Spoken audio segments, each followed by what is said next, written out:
Hey everybody, it's Devin Francis, also known as Dr. Blackard. And we're finally here, guys. We finally got to it. We're gonna be recording this three-parter over the next couple days for us. So we did Yeah, it fast, you guys. it's album 69 and Nice. it's nicer than we thought it would be the whole time. Even we didn't know. It is time for best kept secrets. And so we're starting off today with a three-parter. Yep. Um, Who wrote it, Dev? What episode number is it? yeah, so let's start out with number one. Let's get right into it. As we with the other ones that we've done before, as we're talking to you right now, we've only heard part one. So far, I'm just like, so 898 Rydell Revelations Part One, written by Phil Lawler. What happens in the first part of this episode? You do it. Okay. Why is your throat sore? Or did you secretly listen to part two and you No. mix them up? Okay. So part one picks up with like the last minute of the previous season. We hear Emily being like, I know who it is. And she like, the script is dancing around her saying it. I'm like, wait, does she actually think it's Eugene? Is that why they're not having her come out and say it? No. Did they change the music though in this scene? The music. The music slapped in this episode so hard. It was so good. Literally, the first second of the opening theme of this episode was like, hey kids, strap your butts in. It's time now. It's real. It's time to go.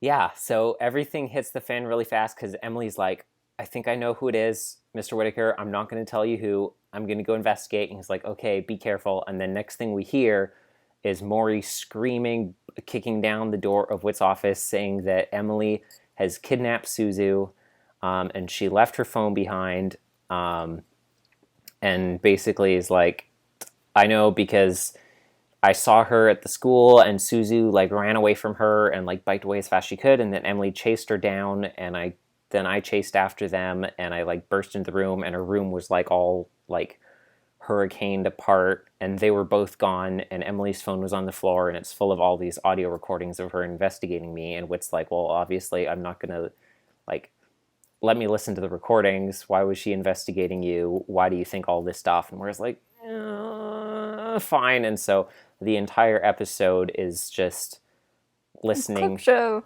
It's a clip show for clips we haven't heard. Yeah, so not a clip show. Yeah. The entire episode is going through Emily's audio recordings of her investigations where she pieces together like disparate clues from every single previous Maury escapade that we've heard. It's basically like a big recap episode. It's basically like, in a way, put together with a little bit of new stuff. It's like the parlor scene if we didn't have motive yet. Yeah. It's a tentative parlor scene. I'm glad that we finally got progress. like something tying in together that one Olivia episode that Emily's not in. Yeah. So also like the second Emily was just like, we gotta check the writing, and then she took out the book, and then she's just like, the writing doesn't match. I was like, it's Suzu. It's Suzu. Just like literally like an hour after I told you you were overreacting and Suzu wasn't as bad as you thought she was. This entire episode was just like, nah, man, it's Suzu. Yeah, I was like, maybe wrong. Victoria's right, and she's just like, obviously she knows some stuff, but then as the pieces were coming together from Maury so quickly, I'm like, well, this is a three-parter. Yeah. So yeah, clearly there is a lot going on with Suzu, and like I said, and I emphasized about the title and the fact that it's like the Rydell Revelations, which is their whole family, not just Maury, and I felt like that was really pushing towards like, but which Rydell? And apparently their mom is dead. And or disappeared under mysterious the circumstances. episode ends with like hearing the last recording, which is like Suzu bursts into the house and she's like, Emily, you have to get out of here. Like, this, what do you mean you talked to our nanny? Like, this is really bad. And she bursts into her room and the room's destroyed. And she's like, Emily, it's like not safe, basically. Like, you need to get out of here. And then what sounds like a struggle, but really, at least Maury thought, but it sounds a lot more like both of them are in a struggle, not with each other, but with someone else who like attacked them and kidnapped them. And then, that makes more sense, honestly. because Suzu was all like, it's not safe, like, yeah, like you can't be here, freaking out about the fact that they talked to her nanny, and then someone destroyed Suzu's room. It wasn't Emily or Suzu or Maury. Do you think it was the nanny who did it? Well, yeah. Okay. I don't Honestly, know. I didn't really have that many thoughts on this episode because I was just thinking like I need more context from. Yeah, there's the next so many episode. questions still, but definitely like a lot popped off really fast. And so Moore's like, "Come on," and Whit's like, "You're just trying to manipulate me." Like no, but Whit said it in a really weird way. Even the audio in the background as Whit started talking to him, there's something about the tone of Whit's voice which sounded kind of mechanical, and something about the audio in the background that made me think that Maury was inside the imagination station. See, for a second. I did wonder that. I wondered that at the very beginning because it was just like, my sister's been kidnapped. I was like, did Emily put him in a program where basically like, because he put her in a program where Matthew was kidnapped. Did she put him in a program where Suzu was kidnapped? So he reveals everything. But for Emily to program that, she would have to know things about Suzu already, like that Maury, that would be true. Otherwise, Maury would be like, "Wait a minute, that's not right."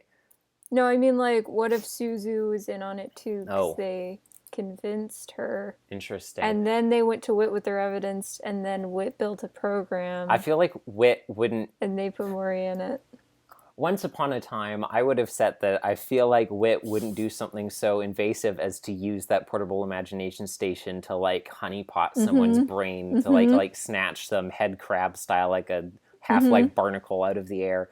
But Whit's kind of gone off the deep end in the last couple years when it comes to like emotionally and psychologically damaging trick imagination station experiences. So really, I don't think anything is out of the park. Welcome to your new job, Renee.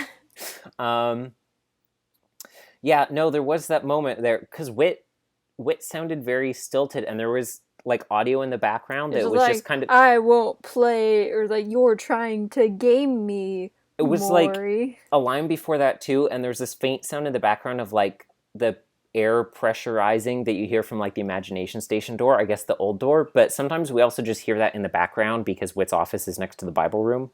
Yeah. So sometimes we just hear that as ambient noise, so that could also be what it was. But yeah, I had this moment where I'm like, Whit just needs some more charging in his batteries. When you said like maybe that is what it is, I also had the thought, what if Maury, because we know Maury has like cloned imagination station tech now, maybe he wanted to see how it would go down if he tried to like do this, and so he's kind of like he programmed this himself and went into it so he can kind of room a consequence and like try out the hypothetical, like what happens if I go to Whit and try and do this, is it going to fall back on me, or can I like play through this successfully? So maybe the one thought I have coming out of this episode that is my strongest is I wondered about this going into this trilogy, if Emily would be the protagonist or Maury would be the protagonist. And it looks like it's going to be Maury, and this is our first protagonist Maury episode, and it has already made me like Maury so much more than I did before. I'm really enjoying it so far. Okay, so like I said, I am going to take away some points for mostly just being recap stuff, but I feel like it is essential recap stuff. Yeah, because they haven't explicitly tied almost any of it to Maury, like explicitly. I mean, it's been pretty obvious, but like they haven't said it in the way that Chris has been like, what's going on? Like, I know, who could have but done this? I kind of feel like I feel they didn't have to go into as much detail, and the reason why they did is because these episodes have been so many albums apart from each other. Well, yeah, I feel like they did need to go into it, one, because they're so far apart, and two, because the motivation for so many of these things, we've had absolutely no idea what it was. Like, they need to kind of connect all these pieces together in our minds so that when we get the motive, we can actually understand, like, wait a minute, why did Maury do that thing?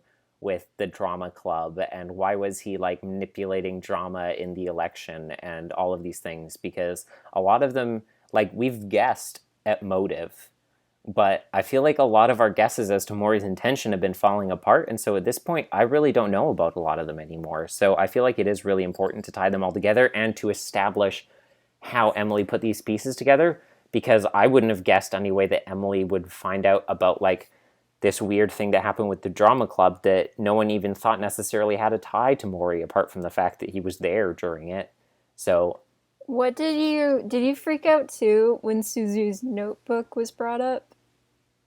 well, I Because mean, that was like what Maury was like helping her look for in the yeah, last I mean, episode, I and I was just definitely like, thought about that. there's something about this notebook. I was wondering if like their plans were in it or something like that. When Suzu's book, when her bag fell because Emily was grabbing at it, there was also some like the noise of like something metallic, or a couple like metallic or harder kind of things falling on the ground, and I was wondering if it was going to be some like mechanical like, Smoke bombs.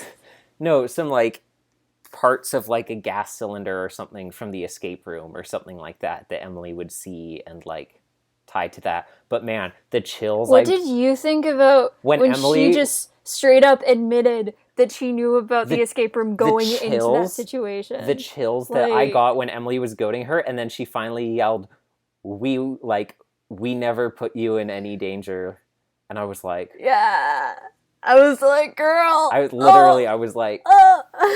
I got goosebumps just now, just like saying it again. Okay, so the beginning of the episode, absolutely fantastic. You were so right. I was wrong. You get this one. I was wrong about what was gonna happen, and you were way more right than I was. I'm still winning though in the tie. Like we're not even tied. I'm still winning for that. But like, absolutely, you did really good. You were right. Suzu was very, very guilty. Absolutely fantastic music from Jared DePascal in this episode.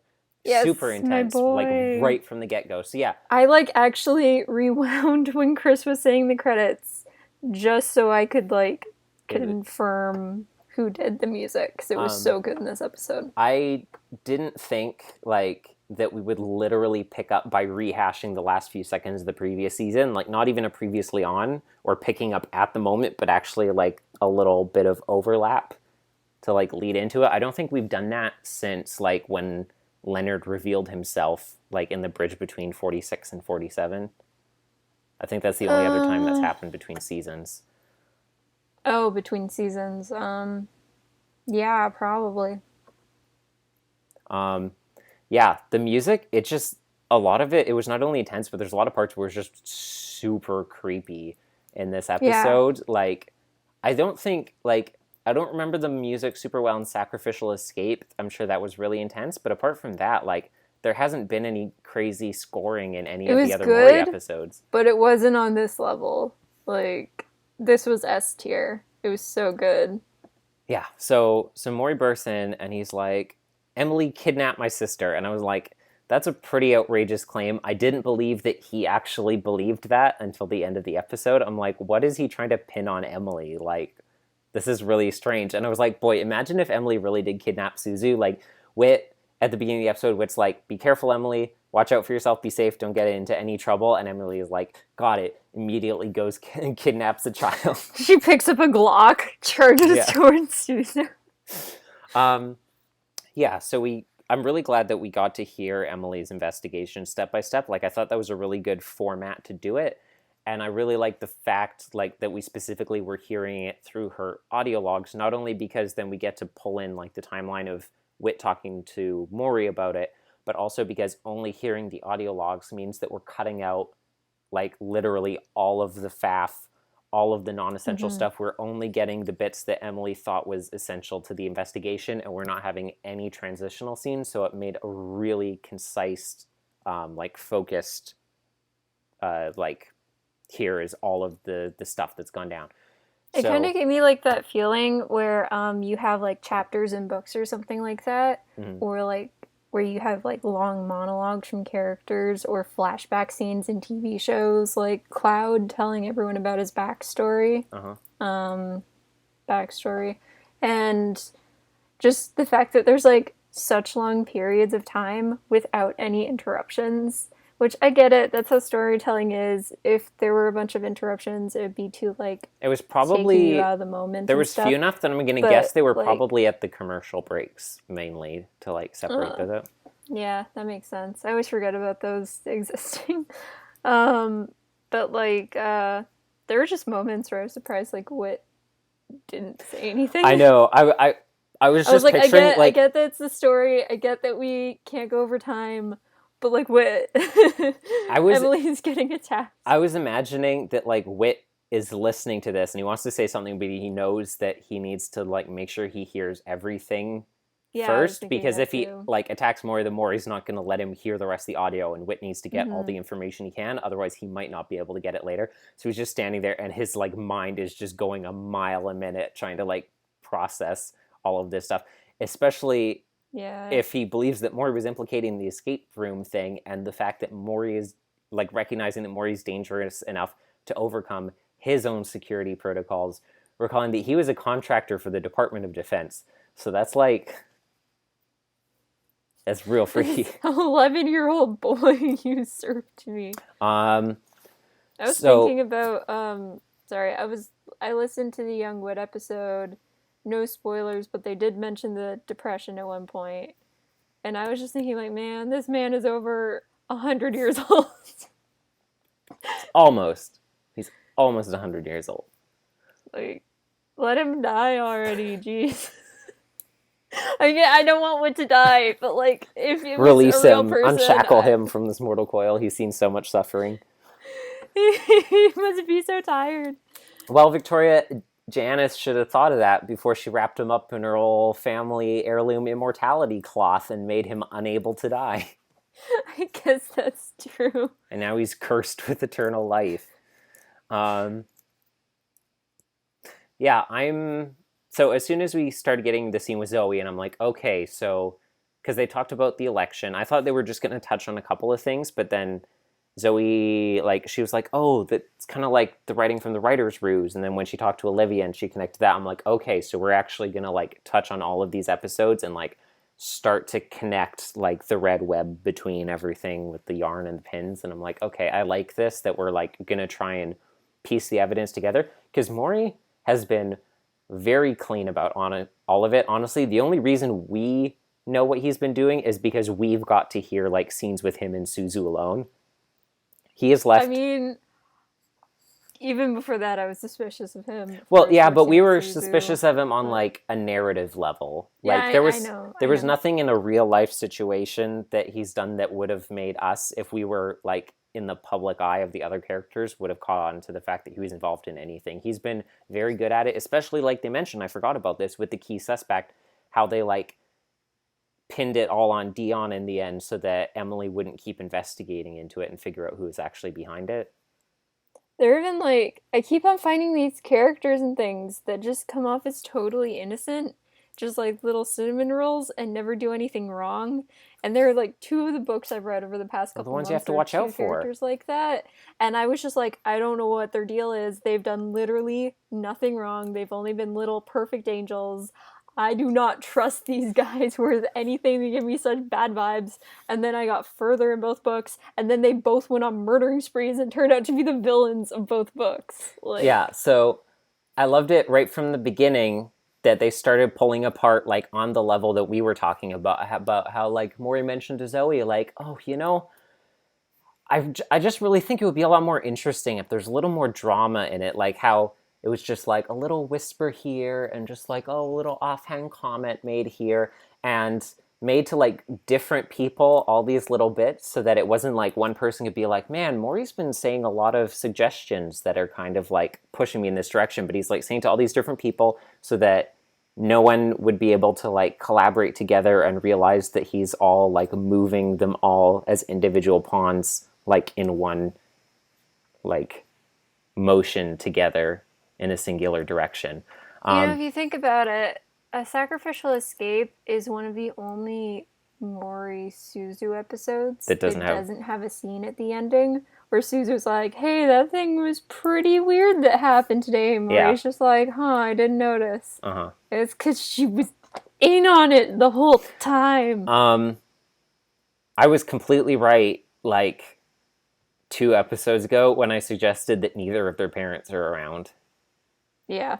Yeah. They So just have like this so they have nanny who I didn't think anything completely malicious of, but now you're leading me not to trust at all.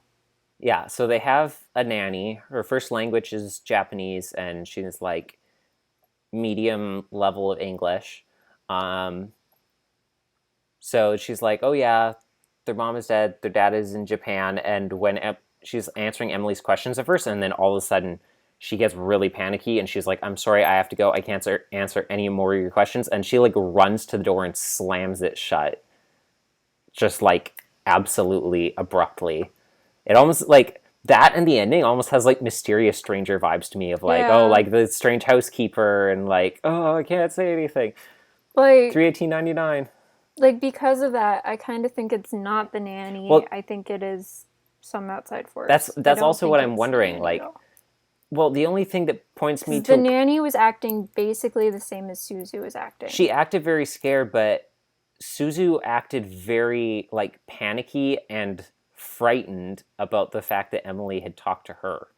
So I don't know. Maybe it's just the fact that she realized that Emily had been around their house. Like, I think someone's is spying on their house is their and dad saw not in Japan? Emily talking.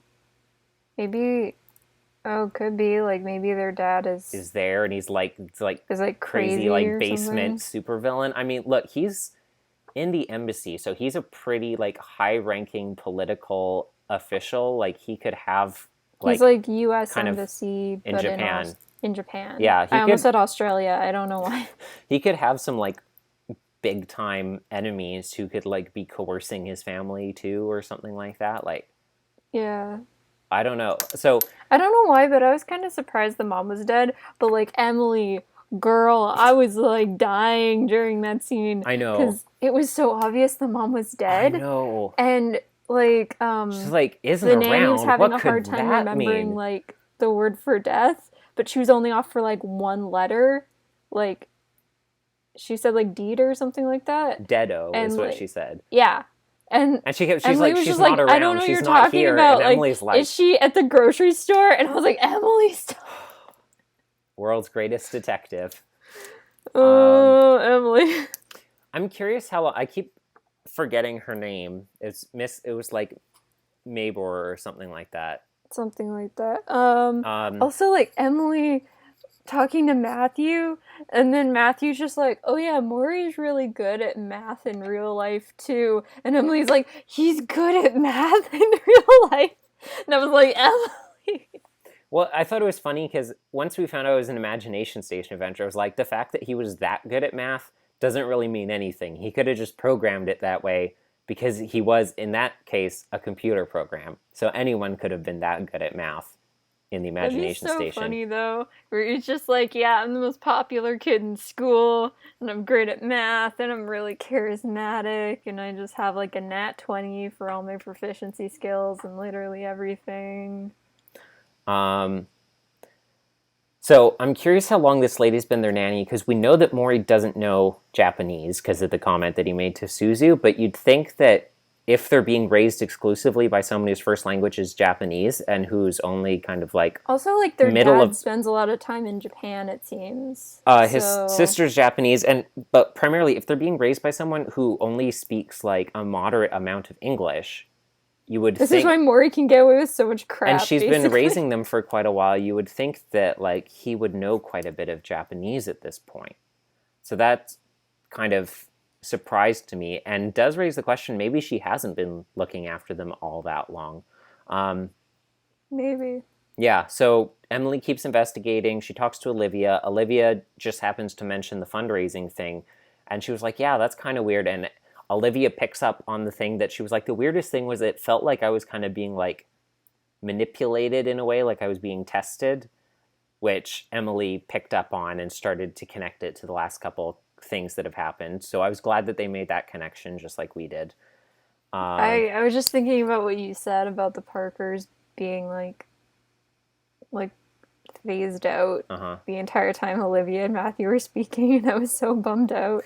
I was really glad that Olivia at the end of the conversation was like, I think you should talk to Matthew about it. Like, there's no harm in questioning him, even if it's not a detective thing. Because I was like, this is Olivia, even more so than trying to solve the case. Like, she's trying to be a good sister and encourage like Emily to talk to Matthew and like keep them talking to each other about stuff and not let that This was a good Olivia episode, and she was only in it for like 2 minutes, basically. Yeah. Also, the fact that like Emily still hasn't talked to Matthew, although this is probably like the next day or something. I said the exact same thing. I was gonna say I can't believe Emily hasn't told Matthew about this stuff, but I was like, oh yeah, this episode literally picked up with the same scene as where that one ended, and then she's been like on a mad tear literally for her life since then, investigating this mystery. So, and it's been like I don't know how many days. I mean, she literally says it throughout the episode, but I wasn't paying attention to the timestamps. When she talks to Matthew and they start talking, she's explaining like the portable imagination station, and she's calling it like the portable imagination box, and Matthew's calling it the portable imagination box. And I was like, please don't give it a name, because then it's going to be a thing, and I don't want it to become a thing. So don't. It's like naming a pet that you're like just trying to get on its feet and send it back into the wild. You can't give it a name, otherwise it's going to be a thing, and we can't let that happen.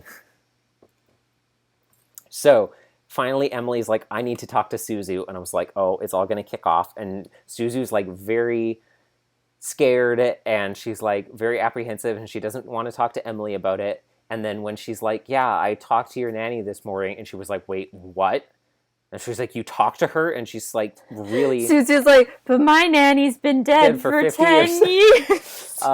That's why she was so scared. She sounds not just like panicked, but scared. Like not just panicked, like, oh no, you're going to find things out, but like scared as if she is scared of something, not just like being found out about what's going on. And Emily just keeps like pushing her and pushing her and pushing her until Suzu just bursts out like, we were never going to put you in any danger. And Emily's like, just you wouldn't have died in the escape room. Yeah. And I was like, I'm sorry. What? And Emily's just like, and Suzu's like, oh, I gotta go. And then Emily like bikes away, grabs her backpack and rips it open. And Emily's like, oh, I'm sorry. And I was like, I can't believe Emily's so mannerly that she managed to snap out an apology after that just happened for her book falling on the floor. But she like picks it up and she sees the handwriting, and she was like, you were the one who wrote the note. And Suzu just makes a mad dash off, and Emily follows after her. She like bursts into the house and runs upstairs, and she's like, Emily, go away. And she goes in the room. Her room's been destroyed by someone. And she was like, you shouldn't be here. Like, you can't be here. And then all of a sudden we hear like Emily being like, no, I can't go. And then we hear they're both like making struggling noises, and then it just cuts off. And then the next thing we know is the room was empty. Emily's phone was on the floor. Both of them were gone. So clearly someone attacked both of them and took them out of the room somewhere that Maury didn't find them. Emily's phone was left behind in the scuffle. And that's where the episode ends. So is the, like, I feel Maury, do you think Maury listened to all these recordings before he showed them to Whit, or just the first I assume couple? so. Otherwise he wouldn't know that all this stuff was recorded. Yeah, but like, why does he think Emily kidnapped Suzu and left her phone on the ground? And why does he blame Suzu's room being destroyed on Emily, who was just as surprised as Suzu that her room was destroyed? That's a good point. Maybe he heard... like, maybe that could he be like listened Whit to most of being it. Like, I know you're screwing with me, because this doesn't make any sense. Maybe he listened to most of it, and he was like, I need to show this to Whit, because he listened to the beginning parts, and maybe he listened to like just the last little bit that it recorded, and he just heard like the struggle bit, and he didn't listen to when she ran into the house. Like, he was just kind of skimming through the recordings, so he figured out she was putting pieces together, and that he was going to expose himself if he listened to Whit, which is why he didn't want Whit to hear all of it. He like skips right to the end and hears them like struggling, because I mean, if you isolate just that clip out, Emily's like, no, I'm not leaving until you tell me. And then you hear both of them making struggling noises, and then it cuts out. So it sounds very condemning if you just like isolate that by itself. So do you I feel like Maury just did that and he leaving panicked. Along with the Parkers? Sorry? Do you think Emily's going to leave around the same time as the Parkers, and this is like the big send-off? Maybe. I mean, she's been so tied to them. It would be weird if the Parkers left and Emily stayed around. I'm so sad that like I mean, Priscilla and Barrett and Barrett just Priscilla have already died been 10 gone albums for ago. like years and years at this point. Yeah, which is really sad. Um, Their let's just say OT3 with Jay was amazing, and I'm really it sad was that so we didn't get to get more good. of that since It like was album so 54. good. I'm so sad they can't interact with Jay anymore. I know. Oh, I'm so bummed out. They were so good with Jay. So here's what I'm wondering, Victoria. Yeah. Is this another case where like all of this like Because like if Emily leaves with the Parkers, then I don't think Maury will stay around? that Maury and Suzu are going to stick around. Yeah. I mean, I think whether or not they will stay around by and large will be dependent on how this episode ends. Like, Yeah. I don't know if they'll be able to stay around depending on what happens at the end of this. Yeah, I know, but I'm saying like if they are, I don't think they will. So like either way, I think they're probably leaving. I agree. Although I think they, assuming which I think is too bad because I'm starting to like really like Maury, honestly. I think it would be interesting to keep them around as characters like without all of like the crazy intrigue and stuff. Me too. And they could also kind of deal with like what Buck did in terms of kind of like redemption and being forgiven by like the other students and like Buck just has like Buck becomes a teacher too. So it's just Eugene teaching school, Katrina teaching school, and then Buck has like Redemption 101 just like written on a chalkboard and he's like, let me teach you the steps. Uh-huh. And Jules like is the It's TA like, who like hands out the quiz papers to everyone. It's like Steven Universe where like Peridot and Lapis and everyone else, Bismuth, have to like teach other characters like, okay, here's how you be redeemed. Like we've been or, there. Like Mob Psycho. Yeah, with Terror. Yeah. With Teru and literally all the scars. Uh-huh. Yeah. Which I love that. literally just becomes every character who's appeared versus every other character literally in existence by the time you get to season 3. So, anyways, what I was going to say before is I'm wondering, are they red flagging, like you said before, are they red flagging the nanny so much, plus the other things that like, is she the mastermind behind things I don't think she's it's been the making? nanny. Or is there some further mastermind? Like, I think, like, who would it be, though? I think it's probably someone we don't know. Is the mom alive? Is the mom secretly alive in the basement? And she's Maybe it's Stephen Moffat. What if the mom... No, they wouldn't do that. If the mom was alive, but, like, Maury and Suzu didn't know, and she was just manipulating them through the nanny... They wouldn't do that. I feel like that's way too gothic for Odyssey. It would be way too like emotionally horrific to see Maury and Suzu find out their mother isn't dead like that. Yeah, because Odyssey's never done anything that dark before. Yeah, but not like this. Eugene didn't find out Are you sure about that? No, I'm saying Eugene didn't find out his father was dead and that also he'd been emotionally manipulating him and forcing him into commit crimes for years to his friends. What about Buck's parents? Okay, but Buck's parents weren't actively alive and doing terrible things. He knew that his dad wasn't a hero. That's what Mr. Skint told him his whole life. It's not like he found out like, oh, your dad's alive and actually your dad is Mr. Skint. Which is what we thought, granted, for a bit. I mean, just because Odyssey's never done something on this level doesn't mean they never would. It feels like it would be too dark for them to find out like, oh, I'm actually alive and I've been the one who's making your lives miserable this whole time. Do you say baking your lives miserable? Yeah. She's been mind controlling them with her cookies that she makes in the basement. They have a basement oven. Oh, like that one Teen Titans episode. Sure. Yeah, I don't know. Like, apart from one of the... we just need to end the episode and start talking about part 2. Apart from one of the parents, I don't know who it would be. What if Victoria... It's the Whisperer. Do you love how I just pin all Mysteria's wrongdoings on the Whisperer in this show? The ultimate big bad of all of Adventures in Odyssey. He's just the best person Victoria, to blame. What if we had it backwards the whole time and the Drama Club episode, the fake fundraiser guy who was on the phone with Olivia that they mentioned in this episode, what if he was the one behind all of it and he was putting Maury up to it and that's why Maury was telling Olivia not to take the money from the fundraiser people? What if he's the big bad? What if that's their dad? It could be their dad.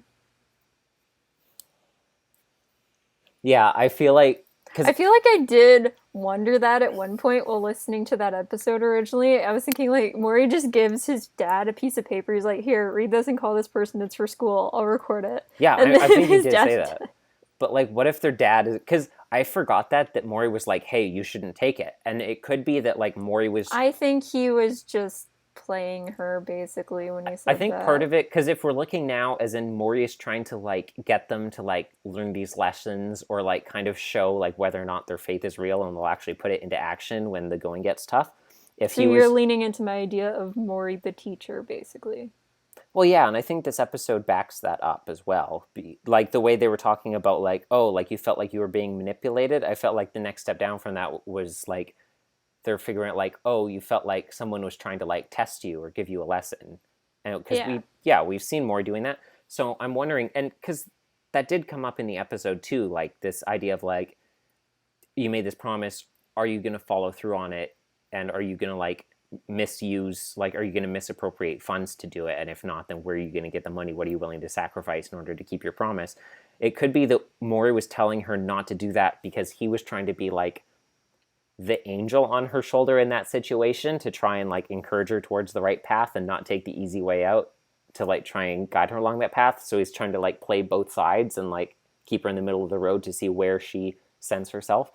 Do you think like Maury anonymously sends Froyo to people after he teaches them a lesson, like a dark, evil Mr. Whittaker, giving people ice cream after they learn a lesson? He sends them a hot ice cream soup. Oh no! All of Maury's planning was just to steal the recipe for Raspberry Ripple the whole time. That's his end He's game. like the plankton of Odyssey.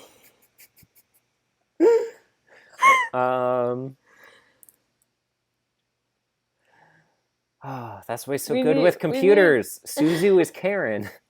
No, we need to end this episode. Yeah, we we need need to. to listen So, to part two. do you have Otherwise, any we're other? just gonna ramble Do you over have things any that other get answered in predictions? 2 minutes. Do you have any other predictions you want to get out on the record before we like hear more of it? Okay, Maury protagonist. I do think we're gonna see Emily real time, not recorded, In part two? in part two. Yeah, I Cutting think to we're her. going to see her and Suzu like held somewhere, like tied up to Yeah. a chair or something. It's not the nanny. Yeah, but the nanny is working. She's part of it, but she's not the mastermind. I think Maury and Suzu are gonna get sent away at the end of the trilogy. The nanny is working for someone, and that's why they're scared of her, because she's just like a hench person. I don't think the nanny's working for anyone. I think she's just a poor woman caught in the crosshairs. Why is Suzu so scared of her? I don't think Suzu is scared of her. I think that she's scared for her safety and for the nanny's safety and for Emily's safety, and someone saw them interacting and shouldn't have seen Emily with them. Like, maybe they're in a place where, like, I guess that makes sense. Imagine they're, like, kind of in a witness protection scenario. Yeah, and they're being watched. Where if they, like, tell people things, yeah, they're gonna get in a lot of trouble. Yeah. What if part of, like, their deal is the nanny's not supposed to talk to people, even though the nanny didn't really say anything super bad? Yeah, If they people just are don't watching, want, they might see like, her talking to Emily and be like, oh, she gave up secrets. Yeah. These guys gotta go. I feel like it's more likely that the nanny is the hench person, because to me it sounded more like Suzu was scared of her and people like talking to her than she was scared like for her. But I will concede that the other possibility, based on what we've heard, like second most likely, is what you're saying, that she's worried that someone will see her talking to the nanny and that she will also be roped into whatever danger this is. But given that this is all centered around their home and happening in their home, I feel like it would be unlikely that something like this could be like going on in all of this without her being involved in it. I think that she's part of it. It gave me such Mysterious Stranger vibes, where she suddenly just like flipped a switch and she was like, I have to go now, go away, I can't talk to you, slams the door, I refuse to answer any more questions. I think she saw something behind Emily. No, like someone in a car with binoculars. It's Dr. Like Foster from the like, National Institute of their Health. Head in the distance, wearing a fedora and a trench coat. It's just like red robe. Yeah, it was like Shutter Island. Don't. So Yeah, those are my predictions. I think the nanny is in on it, but she's working for someone, and I think there's a decent chance that it's the father, probably not the mother who's secretly alive, but I think it's connected to their family. Like it's still all in the family. I don't think it has to do with the fact that their father is like an ambassador, probably. Like, I don't think it has like larger geopolitical implications. I will say, like, even if Mori, just because I don't, just because I think Mori and Suzu are gonna leave, doesn't mean I wouldn't be thrilled if they stayed. Because, like, I'd love if they I would stayed. love it if they stayed. If I can choose, if I have the option of choosing between like someone getting redeemed and having like a really cool arc and stuff like that versus someone either leaving a series or getting killed off or something like that, I'm gonna choose them getting like redeemed and going through a character arc. Yeah. Literally every single time. That's like, remember when we were coming back from the theater after the Rise of Skywalker, and I was really angry about the ending. I remember how angry you were. there Anyways, was you were the one so who was much saying how we have to potential. stay on topic, Victoria. I'm just really glad that Suzu and Mori, like I said, with like Good Omens and stuff, not quite the way I said it, but they are on like the same level in all of this. And that the reason things have happened the way is like they've been kind of like trading off and like I do think teamworking Mori's the to- instigator, though. He's been involved directly in more of them, but like I said, and like Suzu admitted, like she's not just like, and I mean, Emily was like, you don't have to listen, as she was yelling all of these things, which bear in mind, remember, Mori could hear that because he was like seeing this out an open window from the computer lab. But as soon as she was saying all these things, I was like, okay, so Suzu is in on it, definitely narratively, because Emily is saying all of these things so that Suzu can retort like, no, he's not making me do this, but I am involved in, I know about it of my own accord, which she did, and I was like, it's true, it's happening. So, okay, do you want to wrap up there then with part one? Okay. Yeah, I'm going to listen to part two. Okay, now we can listen to part two.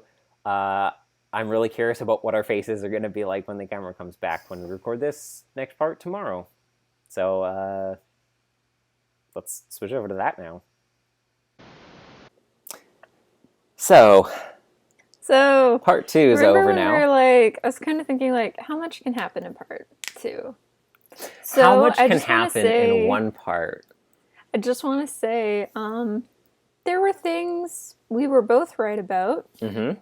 Things that we were both a little wrong about. Me a lot more so than you. So Suzu is crazy. Turns out. Maybe. Okay, can I just say before I forget? I feel like I won't forget. Mori chewing out Whit in the forest, and he's just like, I'm no worse than you. It sounded like a lot what we've been saying for the past. It's funny because I was going to say the thing that Whit should bring up that Mori isn't is the fact that Whit's like adventures are consensual and the kids know that they are being put through a situation. Not always consensual. But then I was like, Whit lately kind of been treading pretty thin ice there. Yeah. So I feel like Whit's gonna come out of this and be like, I could improve a bit. I mean, I think that's what Whit should do. I don't think that's what will happen. We all know that Whit doesn't ever learn any lessons. When Whit started saying like, no, I'm morally superior, and then Mori was like, are you though? And we just kind of stopped, and I was just like, oh, snap. I was just like, so pulling up a popcorn, like, yeah, same. It's 889, by the way, part two, written by Phil Waller, of course, again, obviously. Two things. Wonderworld. What's the second one, Victoria? Tasha's back. What? Did you realize it was her? Like a second beforehand. I didn't. I'm still not used to her new voice. No, it wasn't because of the voice, but it was just like, she's here from the embassy, and Whit's like, I also know her. And then a second before, I was like, no, like not even recognizing the voice, but just like literally John Mulaney, like, today is already so weird. Like, this might as well happen. I was more like Tiffany Pollard with the Beyonce I meme, literally typed that. I literally where typed it was that in my like, notes. "Hello, Tasha," and I screeched like a banshee. I was like, Tasha, Beyonce. Tasha Forbes. I literally, Jillian, sweetie, I'm so sorry that she would come in here. The last thing I wrote before the episode ended, I was like, honestly, part 3 is not going to have Maury or Suzu at all. It's going to purely be 100% Alberta grown grade A beef between Tasha and Jillian going at it for Jason's heart. Can I just say, Tasha and Jillian interacting is now all I want from this show. And remember, like, yesterday how far-fetched that sounded? And when I said that, like, the nanny was innocent. Okay, but literally, like, 3 videos ago, you were like, imagine Jillian and Tasha meeting. I did it! I brought Tasha back. Okay, yeah, we were both right and wrong on some parts. Like, You're right about Suzu. I was right about Suzu, but I was also like, I think I was wrong about the dad, but I was also like, I don't think the whole, like, kind of geopolitical, like, embassy angle of it is going to play into anything in any way. And it doesn't have to do with why, like, these kids are crazy, but it also is these kids are crazy. It is very much important in the fact that Whit, John Avery, typical Whittaker, knows everyone in the world, has apparently been friends with their dad for years and has known Maury since he was born and Suzu since she was adopted. Also, and I'm sorry, he knew that Maury was evil this whole time, and Suzu, not Suzu, but Maury. He knew the whole time, and he was like, I just thought I'd let it play out. I wanted Emily to figure it out on herself. Was going to happen, and he didn't do anything. He was like, Maury was just looking at him, just like, and you're saying that you're morally superior to me? And what was like, with a completely straight face, he was like, yes. And Maury was like, I don't agree. Whit was like, yeah, you know, I kind of knew a little bit of what was going on the entire time. I was like, you know, I'll step in if, like, I'm worried or if someone might get hurt. But, you know, it was like, maybe I should have stepped in sooner. Maybe. But, you know, I just kind of wanted to let Emily figure it out on herself, you know?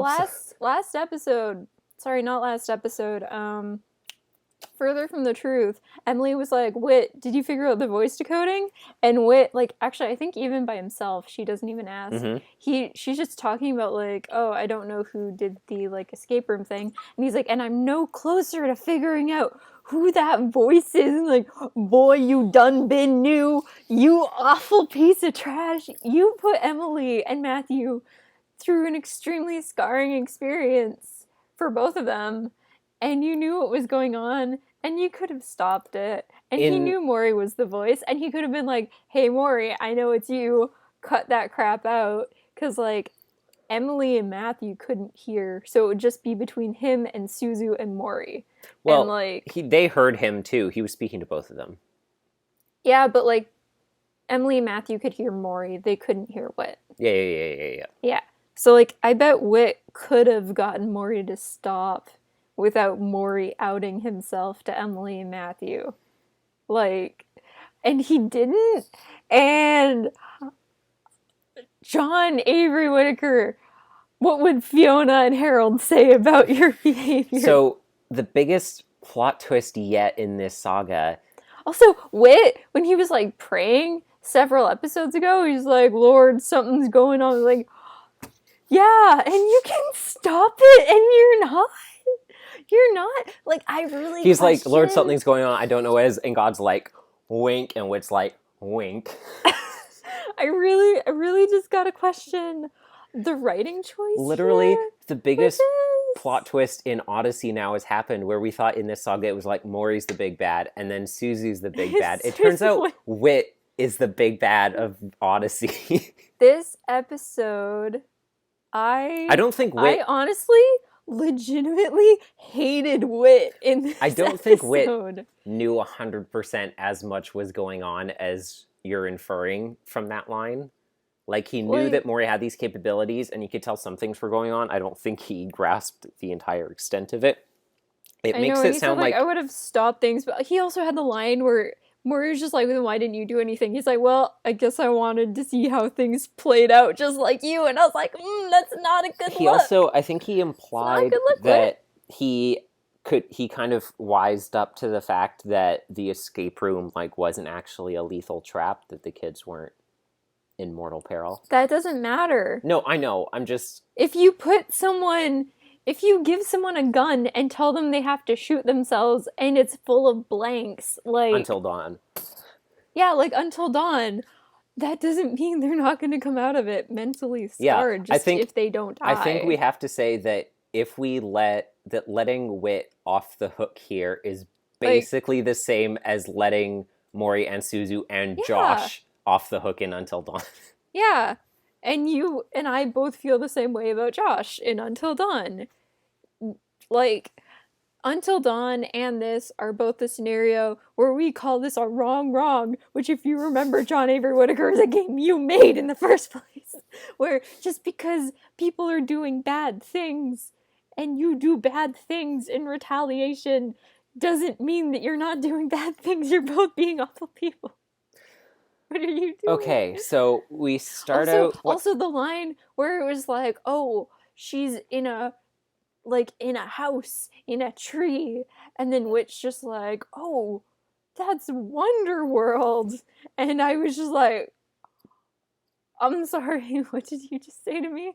And then Whit was just like, Whit or Maury was just like, that's such an obvious place to look. And I was just like, if you told me that Suzu kidnapped Emily and brought her to a secure location in Odyssey, literally the last place I would guess would be Wonderworld, which hasn't been mentioned in how long? Well, that's why no one will look there. Also, Victoria. Also, apparently everyone hangs out at Wonderworld. It's like, cool, can we have some episodes there, please?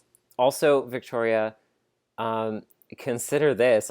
As soon as they were like, we need to go to Wonderworld, I was like, the funny thing is, this isn't even like, if they're there, this isn't even like the most mortal peril that we've seen a kid be in Wonderworld before. Yeah, Jimmy fell out, almost died. Oh my gosh, we haven't even done the summary. What happens in this episode, Victoria? Can you do it? So we pick up with like the previously on, where Whit's like, nah, dude, like, you're just trying to scam me. And we're like, what are you talking about? Says and Whit, this scam artist, John Avery Whittaker. Yeah, it takes one to know one. Willikers. Whit starts, like, reading from Maury's journal about, like, you know, Dear Diary, and lo, I was that fond, oops, wrong page, skip. Like, oh, I love games and scamming people. I'm so good at them, he. And Maury's like, how did you get that? Also, it was straight up dialogue from one of the past episodes, like the little like Maury excerpts at the end of the episodes. Oh yeah. Like what he said word for word in one of those excerpts. I guess he just wrote it down, what he was saying out loud word for word, unless that was supposed to be part. Like that was him like flashing back. No, like what was written down in the journal. In the journal? Though. No, it wasn't. Was it? Yeah. I don't remember that ever saying before. It was like, aha, games. I'm so good at them. No, it was a line where it was just like, oh, but I would have expected their time to be a little bit faster and stuff. It wasn't. Like that. Like, I don't think it was quite the same, was it? I mean, you just listened to it, but I just listened to it. I'm pretty sure it was like this. I mean, that could have been like the line of that could have been like him, you know, like writing in his journal and like the out loud narration of him writing. Yeah, that's what I'm wondering. Oh. Otherwise, it's kind of weird. Yeah. So, we find out Suzu's secret sorry, we need to go through the episode in order. Maury is like, just trust me. Like, obviously, why would I have done all of this? And Whit's like, because you're like a hacker, and clearly you put all this to, I don't know, make me walk outside into a giant like pit of spikes covered with leaves or something. Like an acne anvil falls on my head. Yeah, and Whit starts like revealing all of these things that he knows. He's like, you know, when I was at Connellsville and I was at the Stratford Theater, and I happened to run across this actress who I thought looked rather familiar. I called. Yeah, well, I mean, Whit does say it in the episode. I just didn't think she was an actress, and you did, and then we reasoned on it, and it was like, okay, I'm looking at it from another angle now. I agree with you. Also, the other guy who I was right about that guy being an actor too. The other guy, yeah, was also hired. I want to talk more about that and their kind of decisions on taking acting jobs later. Yeah. But if yeah. an anonymous man sends you Whit's, money, you have to do the job. That's how it works. That's how SAG works. So Whit's like, I know all these things, and Maury's like, just come to the house. And Whit's like, we're watching Barry right now, and I think I can pretty confidently say, like, any of the actors in the acting class in Barry would take up this job. Yeah. So they go to the house, and Whit's like, wow, the room really is destroyed and stuff. And they're like looking through it. They find the notebook. Miss Mado comes in, and she's like, I can read it, obviously. And then Maury's like, how do you guys know each other?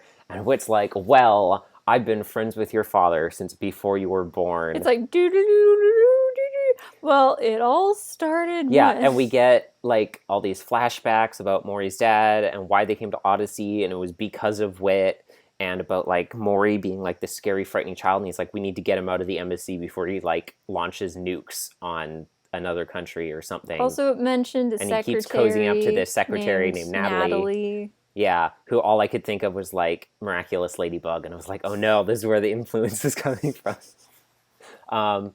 And Maury's like, Maury akumatized would be horrifying. And Maury's like, I can't believe you've been doing all this, but read the notebook, and okay, we're going to Wonder World, and we arrive there, and she's not there. Wonder World. And then Natalie shows up out of nowhere, and he's like, Natalie? And Whit's like, oh yeah, I know her too, but she's actually Tasha Forbes. And then the episode ends, and I was just like... Yeah. Because last night, Victoria just sent me a opened huge... up text, and I started spamming Devin, just slamming sent me a huge key smash last night, and I was like, wow, I wonder what happens in part 2. And then I got to the last 5 seconds, and I was like a couple hours ago, and I get a text from Devin, I looked down at my phone, and it's like, I see what you meant about part 2. And I was like, yeah. Fam. Okay, so... Can I just say, I really, really love Maury as a protagonist. I was also, predictions-wise, I was wrong about Emily being in this episode. She was not in this episode at all, which is making me increasingly concerned about her safety. But I was right about the prediction that Maury would be there was a kidnapping in real life because there was a kidnapping in the program. Oh, Maury did you say that? I don't remember that. Yeah. Because I was just wrong about, like, who was behind what. Uh-huh. I said, like... we still don't, I guess, know for sure that Suzu actually kidnapped Emily. Yeah, I know, because we still don't know episode, we still don't know who destroyed the bedroom. That is true. But last episode I said, what if Emily had the idea to kidnap or even fake kidnap Suzu? Because Maury gave her the you did idea say that. in the You did say program. that, yes. So I was kind of right about that kidnapping causing another, just wrong about the people once again involved. Assuming that Suzu is the one who did it. Yeah. Which I am still... Maybe it's Whit. Let's just blame everything on Whit. Still 65% doubtful that Suzu did. I'm going to say I think 25% chance that Suzu did the kidnapping. Man, I was thinking Suzu did it, but I forgot about the fact that her room was destroyed before she got to her room. Unless she's just real crazy. Yeah, but she didn't even know Emily was going to show up, so... She would have just had to do it. Unless she's apparently she's a compulsive klepto, so... Yeah, that too. So we should go over who did what. Yeah. It was actually really nice. That was really interesting. That was one of the things that really took me by surprise. Actually, all the recapping in the episode before. Uh-huh. Because that was recapping I told you we needed to tie everything. Yeah. Perspective on the outside, and this was recapping from Maury's perspective. It was like a tapestry where we had to see all the strings connected on one side and then see them connected on the other side to see how they all weave together. Okay, so first we start off with the president. From the beginning of this episode, carrying over from the end, because remember at the very end of the last episode, we were both like, Whit sounded kind of... Also, the music's still amazing. Whit sounded kind of weird in that line read, and there was also like a little bit of like room tone in the background that made it sound kind of like an Imagination Station venture, and I was like not 100% sure it was real. And as that scene carried forward in this one, I was like, I'm really surprised that Whit is like... he's talking, that was him talking legitly at the end, because his tone, it had this angry edge to it, and it does through a lot of this episode, that is like, it made me think that wouldn't be how he talks to Maury, because it sounds the way that he only talks to like villains that he respects on the same level as himself. Like when he's talking to Charles or Blackguard, like negotiating over someone that's been taken hostage, which really shows like how much of a threat and how much kind of like respect he has for Maury's abilities. It also made me think like sad that like all this confrontation stuff, like I thought it was going to be like Emily and Maury that did all the confrontations and confronted each other, and it's just like Whit and Maury, Emily and Maury haven't even interacted with each other in this three-parter. It's true. Which, like, don't get me wrong, I'm really enjoying this three-parter. I really love Maury in it so far. I'm kind of bummed that, like, there's been no Emily Maury content. I'm curious what her attitude will even be towards him at this point. Angry. Like, well, no, but I mean, like, will she even be like, oh, Maury, thank goodness it's you, finally a sane person, like, compared to whatever else she's got going on. I don't really think she's ever liked Maury. Like, if you go back, she always seems really annoyed whenever he's around, because she thinks he's, like, an idiot. Which he is pretending to be, like, one, basically. Also, the tone where he said the line at the end of the last episode, it also didn't strike me like, the rest of this episode, he was very, like, stern and, like, angry, but in, like, a pleading way, almost. But the line about, like, gaming, it had this, like, kind of condescending tone that I was like, I don't think Whit would talk to Maury this way and, like, kind of sit here and have this whole conversation if he felt there was any potential that Suzu and Emily were actually in danger, either from each other or from another outside party.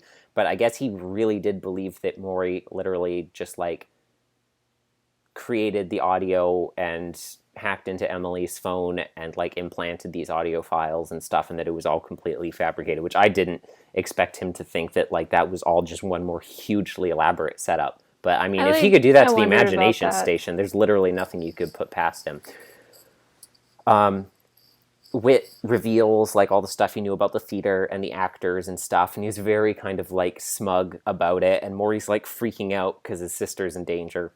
Excuse me. And yeah, that was the tone that read so weird to me in this scene, is like Maury's very scared that someone he cares about very much is in danger, and Whit's just kind of doing this whole like smug like parlor room scene with him.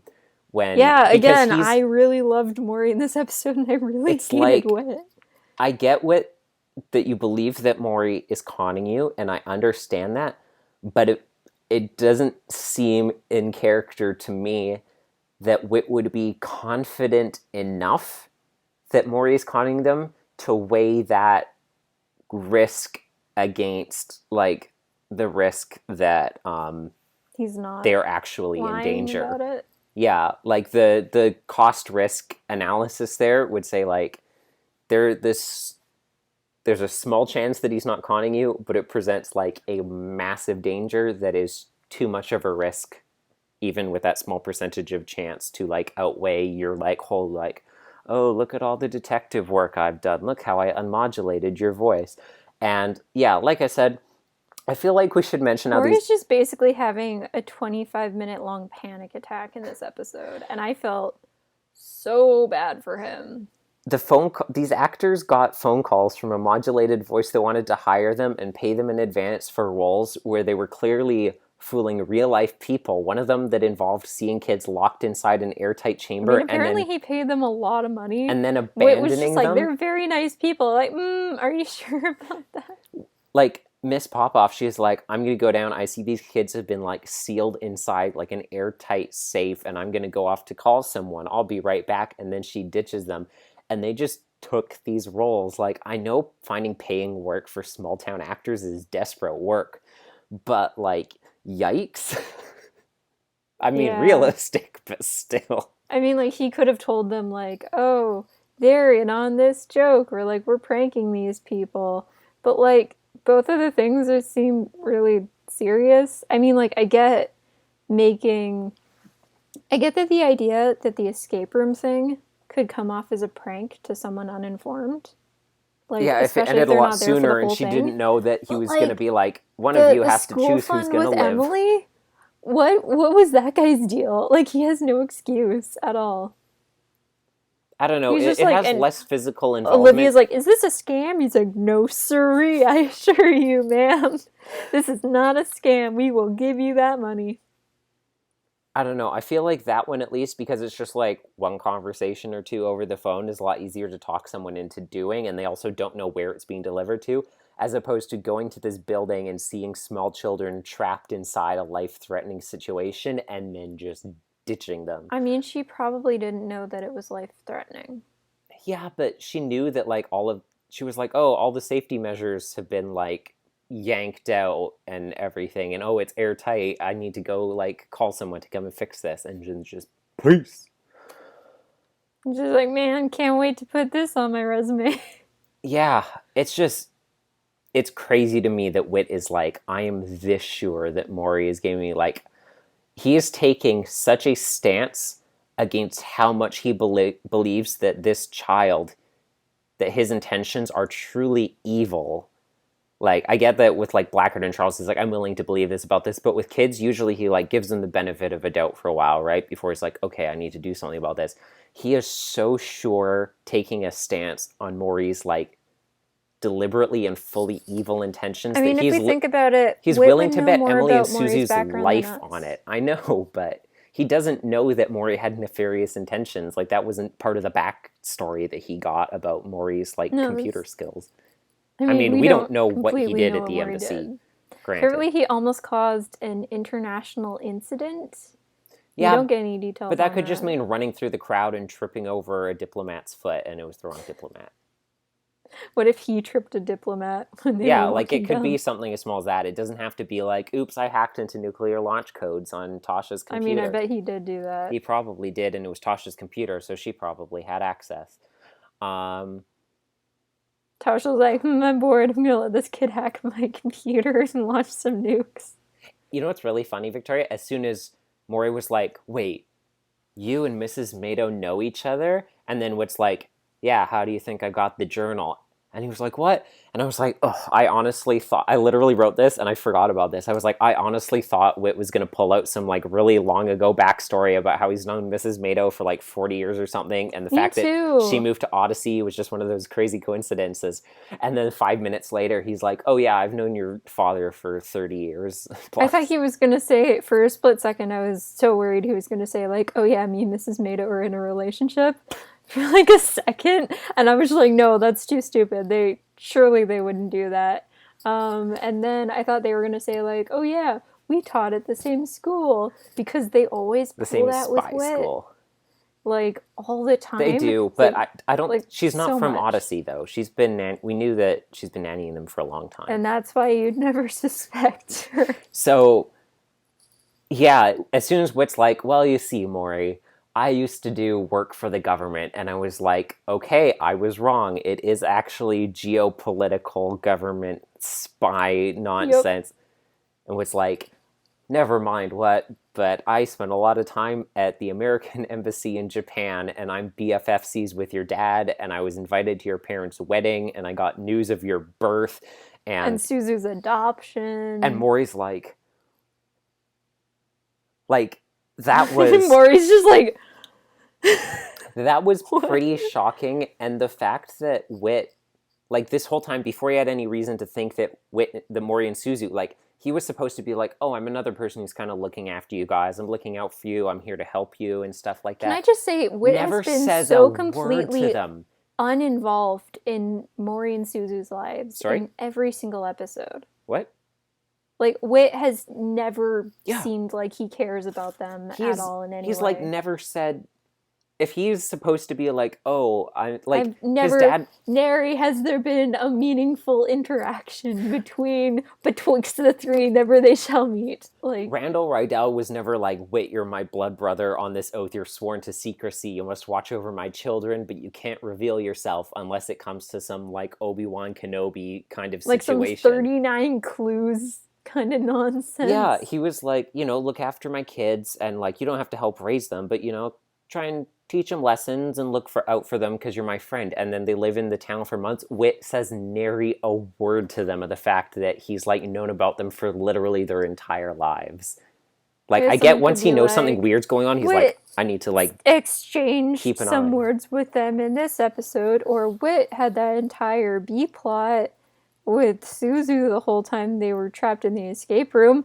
Yeah, and despite that entire, like, section of the episode just being those two together stuck with Mori on the intercom, I felt a more meaningful and deep emotional bond between Whit and the Whisperer in album 50.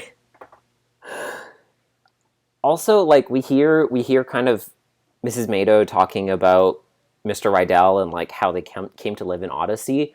And, like, I mean, obviously, Mr. Rydell really sucks. He's, like, Gabriel Agreste level sucks. Maybe Whit was like, I'll raise them like my own kids, and that's why he's being so trash towards them.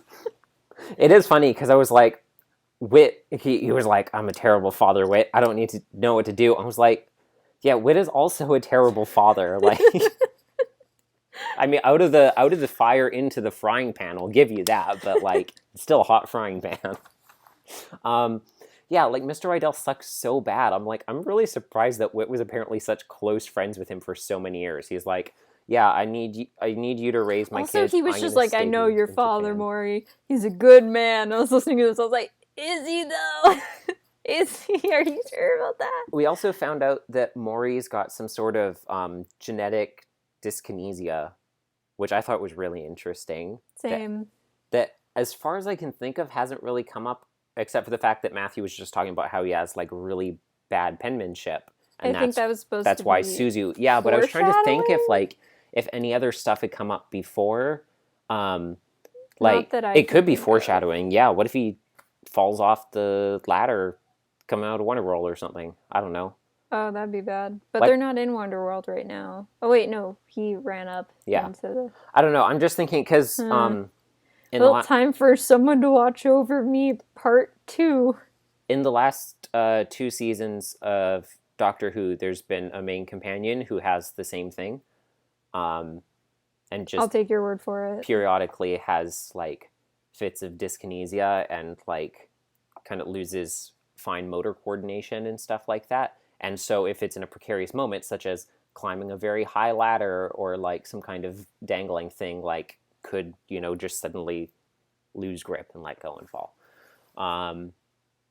And so, yeah, I imagine there has to be more than just like, oh, that's why Maury had bad handwriting and Suzu's is really good. It's also probably the reason why Maury didn't bother learning, like, written Japanese. Oh, that makes sense. Like, he doesn't read it either, but maybe those two go so hand in hand that he's like, oh, I'm not, like, we found out he does speak and understand it, and yeah, I was like, thinking, okay, that makes so much more sense now. I was thinking, like, oh, I like this, Devin's gonna like this I was already surprised he didn't know it, and that's before we found out that he literally lived in Japan before at the embassy. Yeah. So also, I like that, Mrs. Mado calls Mori-kun and Suzu-chan. I liked that. I thought that was cute. Uh-huh. I mean, I don't know why she wouldn't call them that, but I just like the different suffixes instead of giving them, like, the same... Or honorifics, I guess. Technically, they are suffixed honorifics. Because you could have, like, prefixed honorifics like Mr. or Mrs. Yeah. What else? So, yeah, I feel like... What the heck is Tasha doing here? Okay, just a second. Wait. Something has to come of, like, Maury's hand coordination, because I was trying to think back, like, they talked about, like, oh, that's why Suzu had to do the lockers and stuff, and also because she's all about engineering and mechanics and physical stuff. She got those sticky fingers. Yeah, like, I was like, is there going to be something that comes up, like, where Maury can't do something or something that he couldn't have done? Then they're like, oh, Suzu had to do that. Like, there has to be something that's going to come up with that. Oh, like that kicked them out of the embassy or something like that? Oh, no, like... I just mean, like, in his past plots, but that would be interesting, too. Yeah. And it's like genetic. Maury... I wonder if they're... Plus, there was that thing where you were first theorizing that, like, Suzu was the bad guy the first time you were talking about it, and you said Maury's gonna take the rap, and then Suzu will be like, haha, it was all me all along. And then this could be kind of like that, but it was actually in their backstory, where... Yeah, Mori it could be. took the fault, and it was Suzu, and That's Suzu just true, knows because like it sounds launch like their codes. dad doesn't understand, because their dad relayed all this stuff about Mori to Whit, but Whit clearly didn't realize how much Suzu is at like the same level of genius in like adjacent fields. Mm-hmm. So I think she's just been hiding it more a lot, and probably has to do with the fact that, yeah, Maury's kind of been like trying to take the fall for her when he can, if things happen.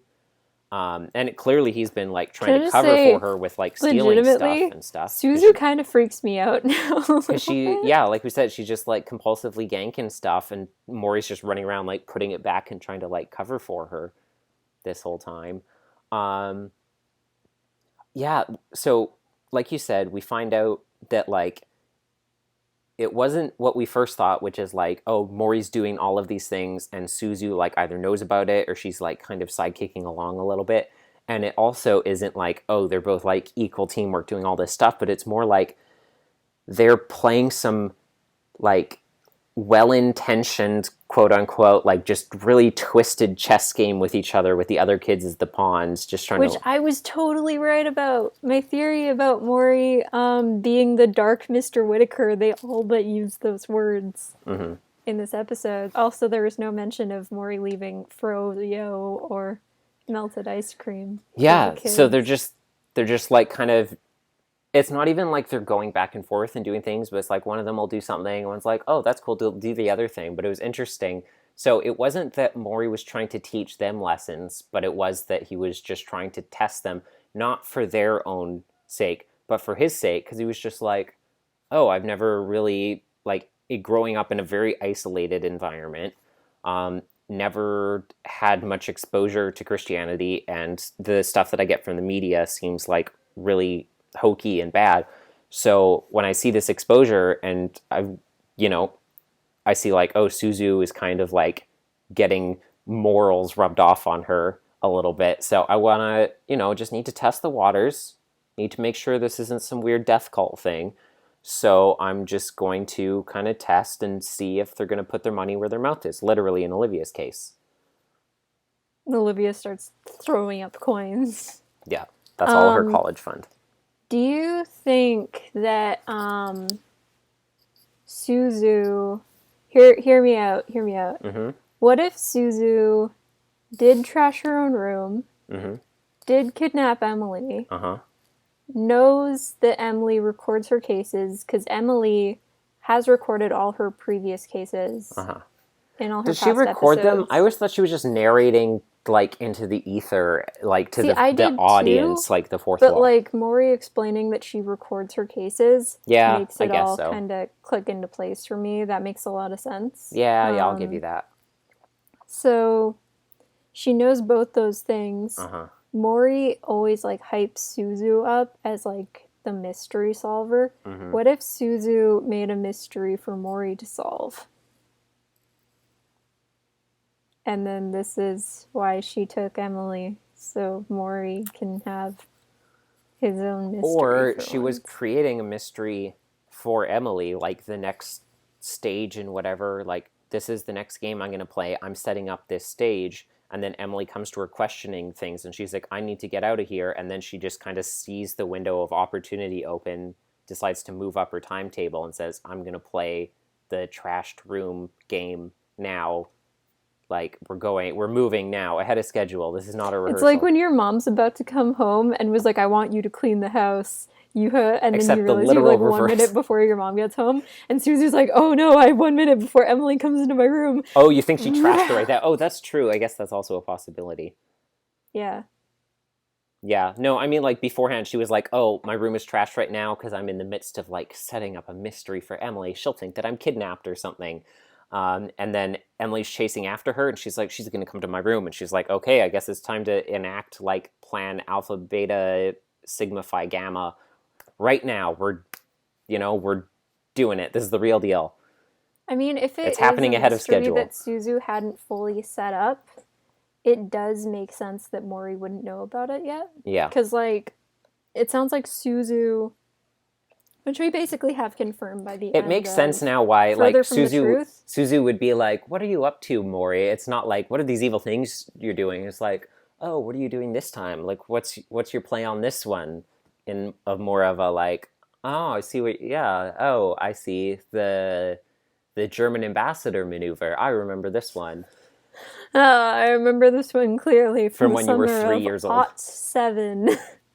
um, but like, if they always made the mysteries together, and then Mori decides like, oh, I want to do one by myself, it makes sense that Suzu would be like, oh no, I want to do one by myself too, and you won't find out about it until it's done. Well, I think multiple of them have been by themselves because clearly Susie wasn't involved in the writer's ruse and she wasn't involved in the imagination box. She was involved in the writer's room. She's the one who wrote in the book. That's true, you're right. I guess it was the idea for it, like, sparked something in her and built off of that, is what Maury said when he talked about them, like, starting to one-up each other and stuff. Yeah. But clearly, Susie Poor was... Emily. She's just caught between these two crazy That's what siblings. I said. They're just, like, playing chess with everyone in Odyssey, and not even in, like, a malicious way, just in, like, a kickback, like, for funsies game with each other. Once again... And that's what I said, like, Maury's our chaos villain, and once I again, guess Suzu is too. I really reiterate the Good Omens vibe of, like, ooh, we're kind of like, oh, you're like, oh, I'm so nice and I'm so crazy, but we're both like we're on our own side. We're on our side. And both of us are working together and just standing over everyone else and watching the chaos roll.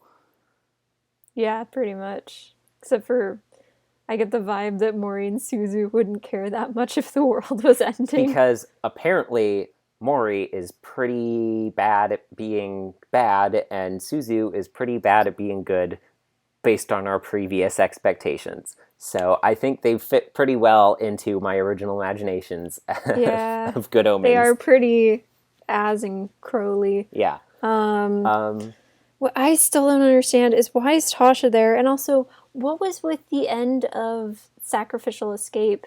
Where Mori was like, such a beautiful written language, Japanese. If only I could learn to write it one day. And Suzu's like, with time, when you're ready, brother. Like, his condition isn't gonna go away. Well, no, what is she talking about? He can learn to read it. He just hasn't. He made that clear. I mean, I guess that's true, but why did she read the line that way? Like, okay, unless so we're just on clearly weird... the reason that he wants to learn it is because he knows that Suzu has a very easy ability to hide stuff from him, and has been, without having to encode it in any way. Literally all she has to do is just write it in her first language, and it's as easy as that. Granted, Mori could just take his phone and use like the Google Translate apps like AR feature. It doesn't work well. I can confirm that. I know for kanji people it trying to wouldn't do work that union well. Cross translations. For something like Japanese, yes, it wouldn't work that well. It does not make any sense. It would be like, oh no, Emily's stuck in the farm with the sparrows. I have to go save her. So I think that is Mori's kind of intention behind the line. And I think Suzu is just kind of like lording over, like, oh, this is one thing that I know that you don't know. Like, you haven't caught up with me on this facet yet, brother. So maybe one day I'll teach you, like, like just kind of they're like teasing one-upsmanship, like, oh, you haven't learned to read Japanese yet? Like, maybe one day when you're ready, then I'll teach you and you can catch up to me. And they're just kind of like teasing each other in the top this kind of way. I think Suzu is smarter than Mori, but Mori has more scruples than Suzu. I would have to agree with that in this point. Yeah. So like, I guess Mori is the Crowley and Suzu is the Az. Yeah. That's what I was saying, that he's bad at being bad and she's bad at being good. Yeah. Which, I don't know, do you really like Mori after this episode? I mean, I certainly like him as a character, and I think I like him as a person, too. Me too! I was very surprised. I know I said I liked him a lot after, like, the last episode, and I thought he was great as a protagonist, but, like, triple that for this episode. I felt so bad for him. Him just rushing around really stressed, and Whit's just like, ha ha, loser, and he's just like, why won't you help me? My sister's dying. The previous episode had the near to the end climax reveal where Suzu was pressured into snapping and being like, we're never going to put you in any danger, or we never put you in any danger. I guess not we're going to, because they still weren't the whole time. But she like snaps and confesses that, and everyone thinks like, and the equivalent in this episode is very near the end. We get also Emily being like, Suzu, you don't have to do what he tells you to do. And Suzu's like, what are you talking See, I about? think you remember, I mean, obviously you remember the like... That was yesterday. No, I'm saying you remember the Brooklyn Nine-Nine episode where Jake is trying to get the confession out of the dentist, and he basically has to, like, nag him into being like, this was just dumb luck. You didn't come up with any of this. You're not smart enough for that, until his pride makes him confess it. I feel like there's probably an element of that, which is like, you don't have to be his servant. You don't have to do everything he says. You're better than that. I know that he's smarter than you, and he came up with all of these plots, but you can be better than that. That just made her be like, we didn't, like, never were gonna hurt you. We came up with both of this. It was me too. Like, I feel like there's an element of that, but the equivalent, like, at the same point in the episode this time, close to the end, big plot twist that someone just bursts out, is Whit being like, oh yeah, like, I've known about, like, both of you being super smart the whole time, and I didn't know everything, but, like, I've kind of seen threads being pulled. I knew that there was something suspicious going on, and it had to do with you guys, and I kind of figured out that the escape room wasn't as dangerous as it seemed to be and stuff like that. And I'm like, how much did he know? How much did he know about Suzu and Mori before this episode kicked off? Because he was secondarily... if he didn't know the escape room was going to happen, and then he figured it out that they were safe... like mid-episode, which it kind of sounds like he did anyway. Even just the first time listening to it, you can figure out, he can tell it does that make they're not sense. going to die. Because like Matthew figured it out that they weren't going to die. They had enough oxygen still. And Whit is just like, yeah, you definitely had enough when they came out. Yeah. Like, I guess Whit couldn't really say that to them. Yeah. Because, like, Maury would take away, like, a penalty and stuff like that. Well, he also didn't. More oxygen. He wanted them and to also, show he would say it right in front of Suzu and Maury. He wouldn't. Like, they would know. I don't think Whit had proof at this point, too. He needed to keep going so they could, like, show their hands. Because he realized clearly at this point, like, clearly he knew that something had been tampered with, as he alludes to, because Maury's like, oh, I guess you really do know what's going on in your building. I just want more content of Maury just nagging Whit, basically. Yeah, like, I know. It was very good, and I do think that more often than Maury, Whit is in the right when it comes to what he does. But it is important for Whit to accept that he does a lot of scummy stuff. And when Whit's just like, no, I let people make their own choices. And Maury's just like, you set up the choices so they do what you want. And Whit's like, no, I just, like, I show them the options and then they pick the good option to be a good person. And Maury's like, yeah, which you led them to do and which is what you want them to do. And Whit's just like, wait, and Maury's like, oh, look, Wonderworld. Yeah, and I was like, clearly this conversation is going to get interrupted because they're not going to finish it till part 3. And the thing that Whit should bring up is, like, in theory, the difference is, like, Maury is forcing people into these situations and they don't know that they're in them, whereas Whit is like, here's an adventure and you know that you're going into this situation and this whole thing. But like we said, very recently, there's been a whole lot of things where he has been putting people into a lot of adventures where they did not know that they were in it or that they were still in it. And there's even, like, old episodes where Whit puts someone in the imagination station. A lot more so frequently. And they're like, yeah, I'll go into this weird box. But they just don't the first time they go in? Yeah, that's fair. Yeah, they don't know what the imagination station is, basically. So it's just like, oh, and I hope you don't have any trauma that has to do with guns because you're going into the Civil War. And they're like, I'm sorry, what? And then look at the first time Digger got thrown into the imagination station. Like, he didn't know what he was in for. He's just as confused as the rest of them. Think of literally how he reacted to seeing Jesus be crucified. Imagine going home to his parents and like, how was Whit's End today? He was like, it's cool.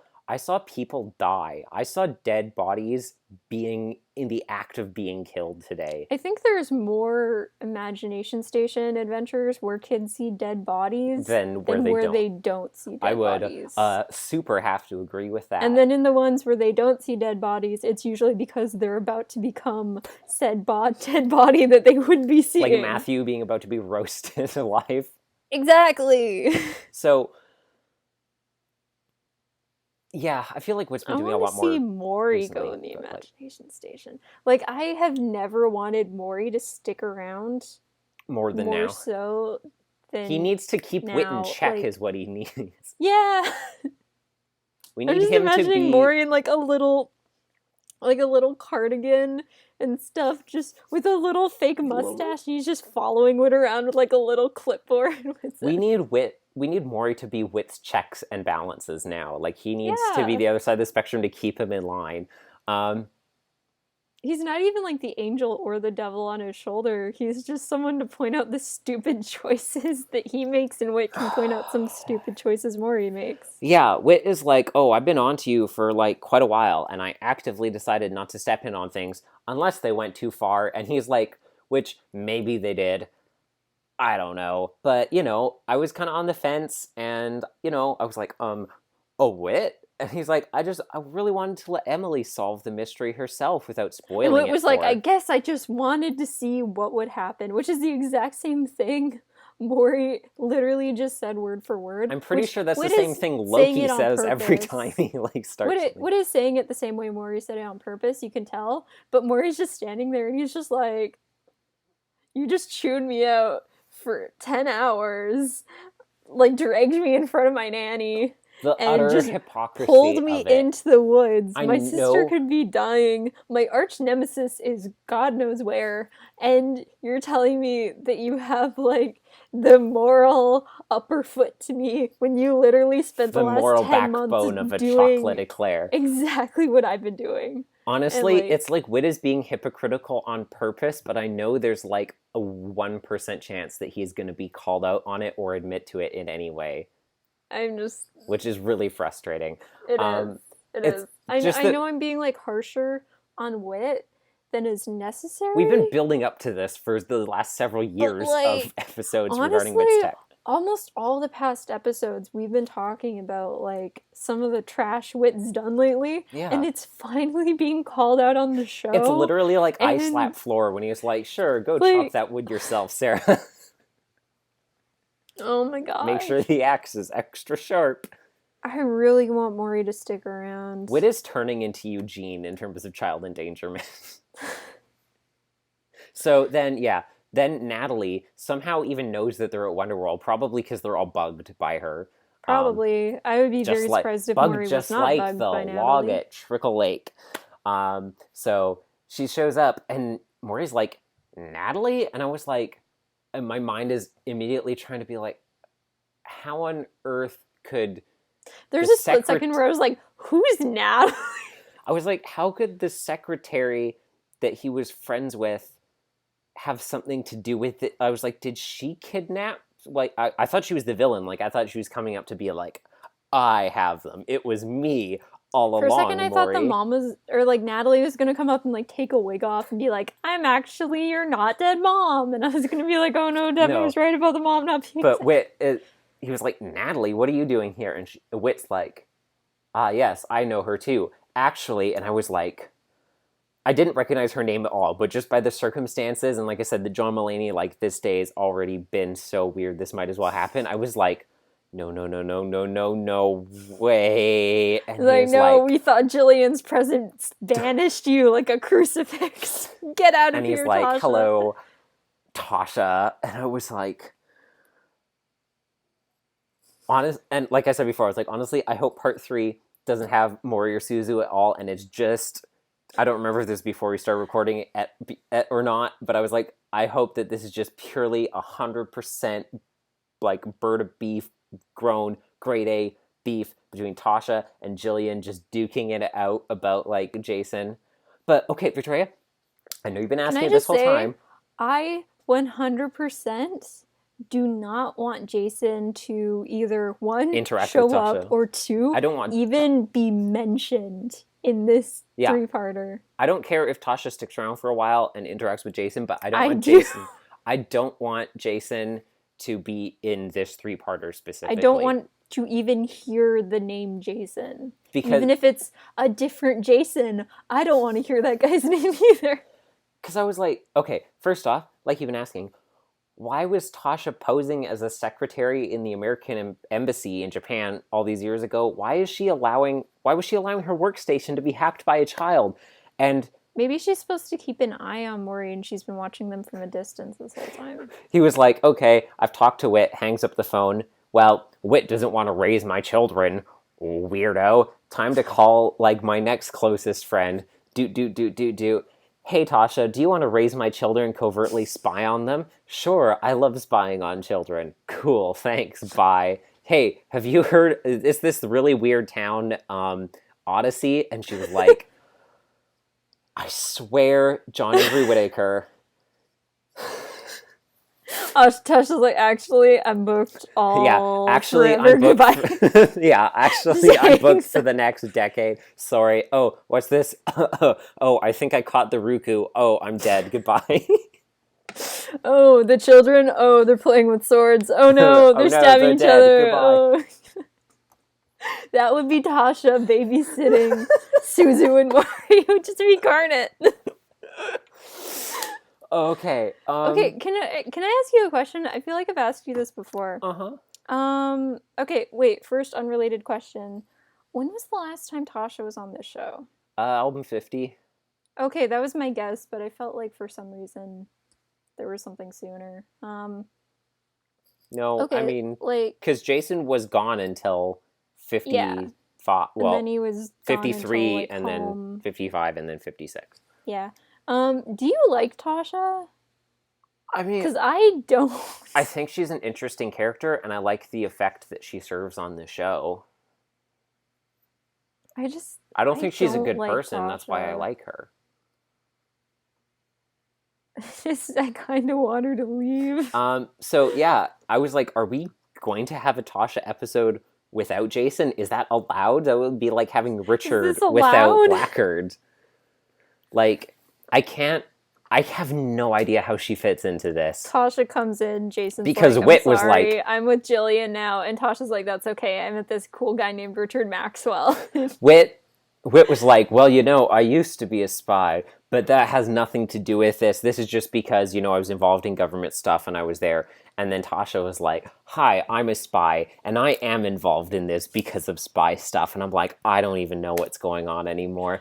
I thought the first episode was a plot twist. I would honestly just leave. Or honestly, I would just walk out of Wonderworld. Like, I would just take a step and let myself fall. Honestly, after the reaction he had to finding out that Whit was, like, friends with the dad and he knew it this whole time, and he's like, wait, you even knew Natalie? He's not going to take the Natalie thing well. He's like, you even knew Natalie? Like, how did you even know, like, the secretary where my dad worked? And Whit's like, oh, no. Sorry, Maury, you're completely misunderstanding. It has nothing to do with that. It's just that she's my son's ex-fiancé. And then, and then Maury's going to jump out of the treehouse. Yeah. I think that, at the end of this three-parter, three possibilities. I know it basically covers everything, but I think most likely Tasha is going to take Maury and Suzu away. Yeah, I guess and they're going to go take them back to their dad, try and fix their relationship or whatever. Do you think that Tasha married their dad? I hope Do you think Tasha's their new mom? I hope not. Tasha wouldn't be a good mom. That would mean that, like, oh man, the implications, because then, like, I hate that. Jason is, like, almost, like, brother husbands with that, which means that, like, Maury is works. Like Whit's half grandson, basically. I knew you were going to say that, and that's not how ex-fiancés work. So either Tasha's going to take him away and he'll be like, oh, we got to repair your relationship with your dad. And can I just say how Gabriel aggressed their dad is? That's what I said. And it's just, I literally said that. Yeah, I know. I agree with you. It's just like, wow. I love how Whit's like, oh, it'll be so really great to have you here. And he's like, oh, no, you completely misunderstand this situation. It's like Emily becomes legitimate friends after this three-parter with Maury and Suzu.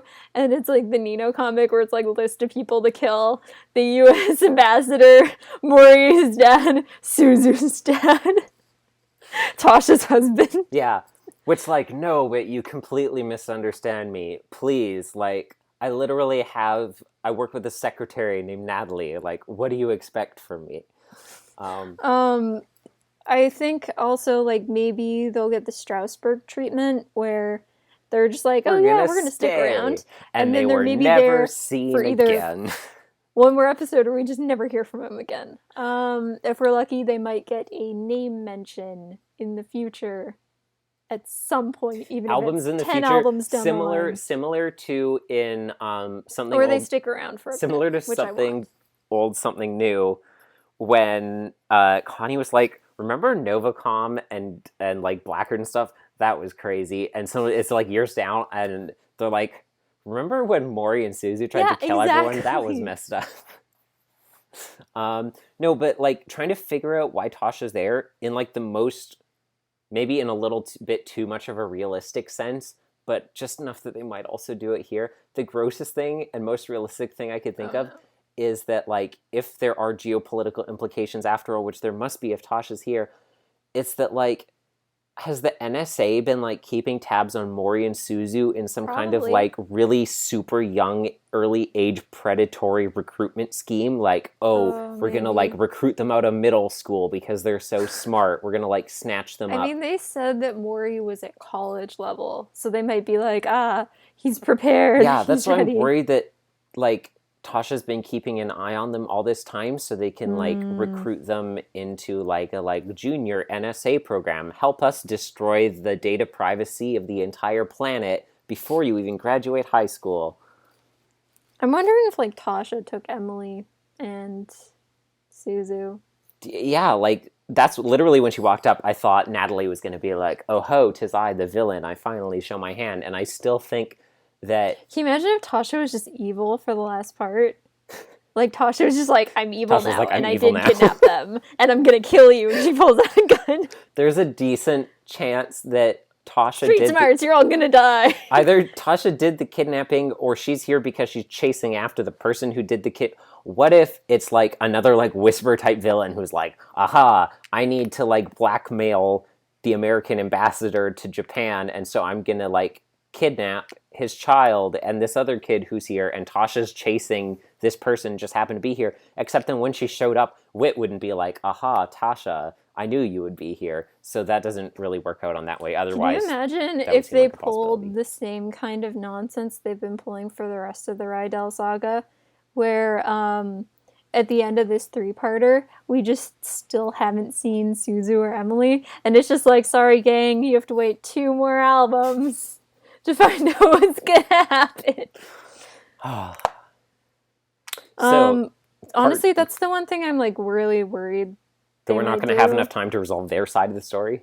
Well, I mean, yeah, that, but also, like, introducing a villain really last minute, just in the 3rd part, and being like, oh, I'm a terrorist, I'm here to, like, kidnap you guys. I hope and, like, I hope that it's not some, like, other villain that more is like, oh, now we need to team up together to hack the villain to death, not in a physical way. There's not enough time for that. Yeah, we do not have the runtime for that. And I don't care. I really don't care about who. Yeah, I don't want to just throw in some, like, third-party villain so that we can get, like, oh, you're teaming up with us for a redemption thing so that you can help save the day. I do think you're right, probably, about, like, Tasha and Whit being like, well, Maury, if you want to know what to do, like, Maury will be like, what do I do now? And then Whit's like, well, maybe you could put your skills to some good use and help some people. And Tasha's like, hello, Tasha Forbes, will join the government. And then Jason, like, shadow steps behind her. He's like... And then Jillian's just, like, standing way behind Jason, and she's like... That's what would happen if Tasha and Jillian met, is Tasha would recruit Jillian to be a spy. But, like, Jillian wouldn't realize that she's being recruited to be a spy. Yeah. So it'd be a kind of Mr. Magoo thing where she always, like, does the right spy thing, but she doesn't even know she's a spy. And they're like, you're the best secret agent we have. And she's like, who, me? No, I was Jillian picturing is more the like... best character in all of Odyssey. Jillian goes through one level of training and she comes back to like do a night shift at Triple J's, and Jason's like, I mean, don't feel bad, kid. You'll never get to, be level 7 like I was. And Jillian's like, actually, they're hiring me on as level 9. And Jason's like, He's like, excuse me, I need to go room. unpack some Ming Dynasty vases in the back then room. You just hear that like gargling Eugene scream and from just the like other room smashing pottery in the back room. So that was part 2. It was pretty bananas. Oh, this is gonna be a long review. I'm gonna say, like, okay, here's the thing. When the Green Ring conspiracy came out. Oh wait, do you think this is better than Green Ring? If you had to rank this, Ties That Bind, and Green Ring, because those are like our 3 main action kind of arcs. I know you're gonna put Ties That Bind at the bottom, so am I. But like, would you put this above Green Ring? They're very different is the problem. Like, this is very spread out and has a very different tone, whereas Green Ring had a high stakes from the beginning, and it was all like completely compacted into one thing. So they're hard to compare. I mean, I like the slow burn of this more, but when you do something like Green Ring, it also involved everyone in Odyssey pulling different plot lines at once. This is involving a very small number of characters over That's true. How long do you think Mori and Suzu have been in town? It's extremely difficult to estimate based on how seasons work now and stuff. That's true. Like, because I feel like, given the way they talk about like all this stuff that's happened, I feel like saying the literal answer of several years would not make sense at all. It feels like I'm going to say 8 months maybe. I mean, they still called Emily like Miss President, so I think we're still in the same school year. I'm going to say about half a year. I'm going to say probably the majority of a school year. They probably arrived near the beginning of this school year because that's when they were electing school president. I imagine that probably happens near the beginning of the year because that just makes sense. I don't know. That's not something that's ever been a thing where I was. So I imagine it happens early in the year because it probably changes over when a new year happens. And that was when they arrived in Odyssey. So I'm going to guess it's about February-ish? March-ish? Yeah, I'm going to say it's been most of a school year, probably. Makes the most narrative sense to me. Anyways, I was saying with the Green Ring conspiracy, unfortunately, like, because of the way we were listening to episodes back then, we listened to them after the album already came out in a store, and then we listened to it once it was all out. So because of, like, spoilers, and I was using the TOO and stuff back then, I unfortunately found out that Jason was going to be coming back, and he was the stiletto before that episode, like before I actually got to hear it in context. I remember I raced into your room and I was just like, have you heard the new episode? You're like, oh, I already know Jason's in it. Don't wake me up. And then I left. So that was like, that's one of those plot twists that like, ooh, that would have been juicy. Same thing with like finding out that Mitch was alive. And so I feel like similar, not quite on the same level, but like suddenly like the stiletto was there and he was like, I'm actually Jason, is like, on a similar level to like Natalie showing up and being like, surprise, Tasha's involved in this somehow. Like, it's not at the same level, but it's like, oh, I'm glad I got to experience like just the raw,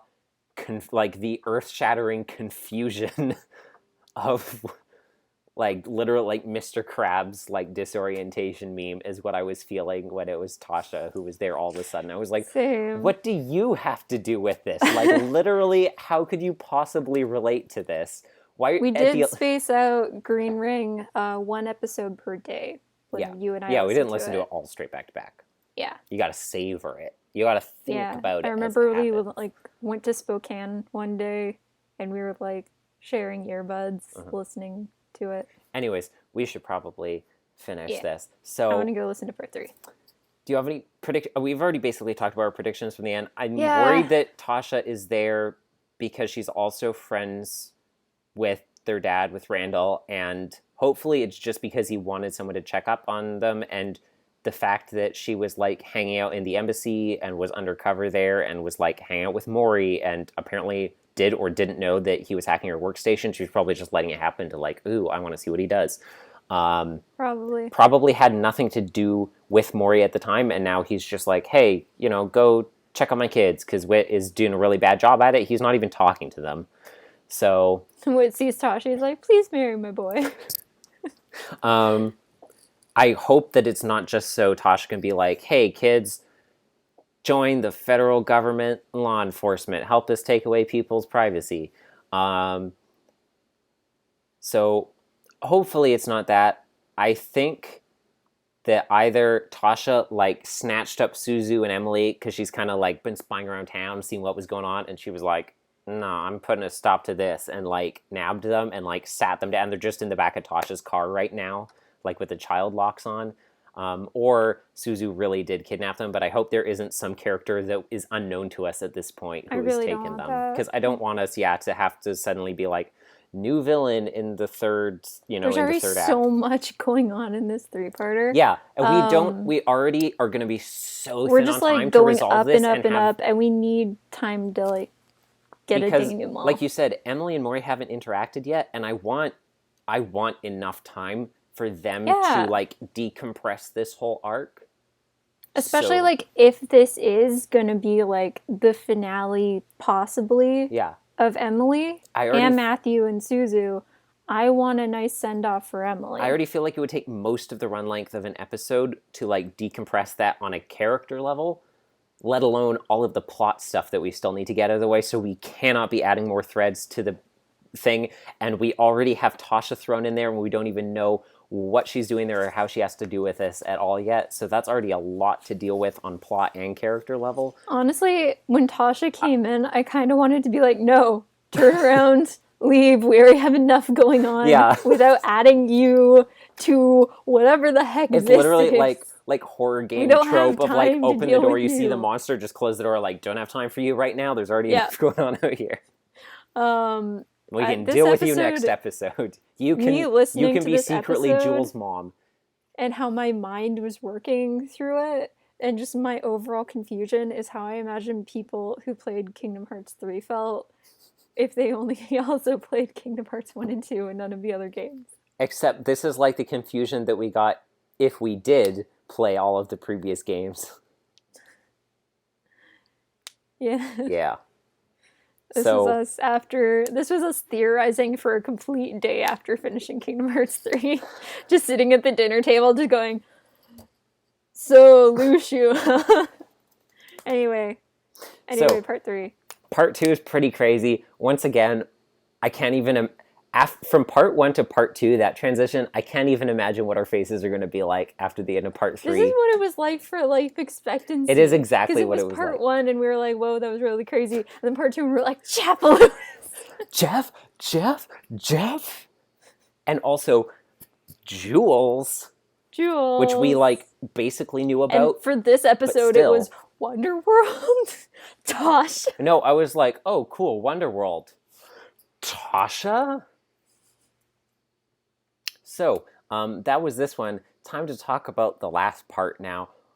So I'm just gonna start bringing it up on my phone while you're talking. So let's just. The sooner we end this, the sooner you guys can hear what we have to say about it. So, let's dive right into that. Goodbye. So I just had this episode 900. Imagine. Come play with me, if you will. I will. I have this little basket on my arm, uh-huh. and I walk from door to door of the Odyssey writers, uh-huh. and they give me beautiful little gifts, and I put them in my basket to love and cherish them. The first one, Kelly Washington. The second one, Buck Oliver Meltzner. The third, Jules Kendall. And now we have Maury and Suzu Rydell Whitaker, and I just put them in my bundle, and I just hug and hold them dearly. It was certainly an unexpected but a pleasant surprise. I am so excited to see what they do next. Also, I feel so bad for Emily, because she got basically like the Lucy treatment, in that her whole relationship with Buck was like him, like... With Richard, you mean? Yeah. Well, like, Lucy with Richard was basically like what they did with Emily and Oliver. Or Emily and Buck. Yeah. You know what I mean? Yes. And And now they also have this. And there's just lots of moments with Emily is like, hey, Emily, are we still friends? And she's like, I have to leave. And then she just runs out. I feel like Whit must have Emily's dad, who I can't remember the first name of, on speed dial at this point. Because after, basically every single thing that's happened with Emily so far, Whit's been like, oh, I called your dad, he's here to pick you up. Every last adventure, the last 3 adventures with Emily, he's been like, your dad's here. And just, the long silences or just weird conversations they must have on the ride home that the dad is probably getting used to. Also, I feel like Suzu and Mori were just Mori's like, we didn't do anything illegal. I was like, boy, her dad is a judge. He will decide if you did something illegal. I didn't even think about that. So, yeah, here wrote this episode, Devin. With Phil, just like the last 2 parts. Okay, so in this episode, it kicks off immediately. We finally get to see It Suzu surely does. again. It surely does kick off. Yeah, we've had 2 episodes that were mostly exposition, and it's this episode's just insane. It's time to toss the brick onto the gas pedal. It's the last 2 episodes were just dumping gasoline, and this one was throwing the match and just watching it That's a very apt comparison, yeah. Yeah. So it starts off with Suzu and Emily, and they're running to a bunker or something like that, or a shack. A shack. Forest Mountain.